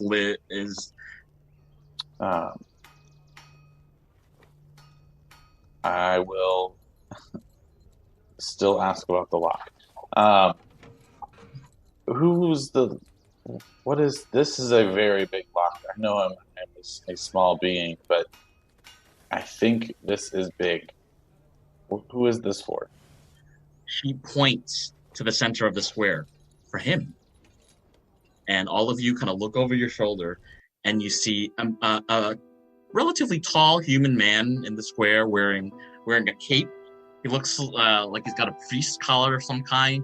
And he's talking to a character that looks like they're floating and that their feet are not touching the ground. They're not looking in your direction. But all of you get the sensation that this is somebody that you're going to want to talk to. His face kind of turns around. He's not really looking at all of you, but you notice a jagged scar across on the entire side of his face, from the top of his temple to his cheek to the bottom of his jawline, and it looks like a fresh scar. And who is that? We're new here. Forgive us for our ignorance. He says, "That's Father Zveer from the Temple of the Era." Interesting. That's where we're going to have to stop for today. Oh, draws his sword and kills everyone. No. I mean, Right. this is Olivia's sister, so Yeah, I heard you that might as as well well. kill her. Yeah. One less Olivia relative. That's Olivia. Unless No. Olivia. This is for making fun of my hair. Ah. I kill your sister. And the wine sucks. Interesting. We're getting down to it. I feel like the church is sketchy. All right. Who would have you thought all, the church you all are would be just sketchy? now discovering that? We've known that in the Feywild for a long time. Well, Who would have thunk? Why do you think we do drugs? One of our friends follows that specific god, so Mhm, until now we thought it was fine. mhm. Hate the believer, not the belief. Or, Or something like that. I don't know. I'm going to give everybody for the new locations, the character interactions, and for escaping the barn without getting hurt majorly. I'm going to give everybody 450 experience points for today. Okay. 450. It's coming up around 5 something in the afternoon at this point, and the sun is starting to dip. So that's where we're going to pick up next time is this conversation you're having with the sister named Laugh, as Laugh is filling you in on Father Zveer. Okay. Yeah, so we'll see what happens. Sounds Good. good. All right, so nobody died. So well done. If I hadn't had that shatter spell, I'm Would've really been a great glad move. that's the spell I fucking picked, Yeah. man. That's a great move. That would have been real bad. We've been struggling with that door for a while, I think. Yeah. That door was hefty. Yeah, I Mhm. had to look up how many hit points did the door have once I realized what you're doing to it. Yeah, it was a hefty door. Mhm. Mm-hmm. And now you've discovered someone's creating a hefty lock for something. Or Yeah, for that. something. Or For that something. creepy church. For a creepy church. Which Milo maybe we'll doesn't find out trust what happens. Ash at all anymore. It's Next just time it's got to be beasts, right? They just locking themselves away to not attack other things. No, maybe. Could be. Oh, wow, that's Milo wasn't thinking that far ahead. He just is like, Oh, this how's is not connect? Siri. This is Oh, Carlin. it's just being like, Carl, "This is yeah. werewolves." Yeah. Siri is like, I don't know what's going on. I think as Milo doesn't trust Ash at all anymore. Next time he sees her, he's gonna have Aw. some words. Oh, It sounds like you have a lead on Olivia. Is that, am I Mhm. reading the group? Okay. So you think you want to investigate Olivia and I will eventually go and look at this doghouse also to see how Okay. big of a dog it Uh-huh. is. yeah. I think Siri is more than willing to investigate Olivia, but not because she thinks Olivia has anything to do with it. Just be Uh-huh. like, bitch, yeah, sure. We can investigate her. Just sure. looking for jerks. Trying to find stuff to shit talk about her. Oh, for sure. She's like, we want to blame her for this? Sure. We want to spread more rumors at the pub about this poor lady. Yeah, no, I think Siri thinks it's something to do with Jesk. That's probably where she's Something at with right Jess. now. Okay. Yeah. Jess was on the board. never. Enjoy the rest of your weekend. Hope you had You fun. too. Yes. Will do. See you in a few Have a weeks. good week. Bye, y'all. See ya. Enjoy. Bye, everyone. Bye, everyone. Nice meeting you.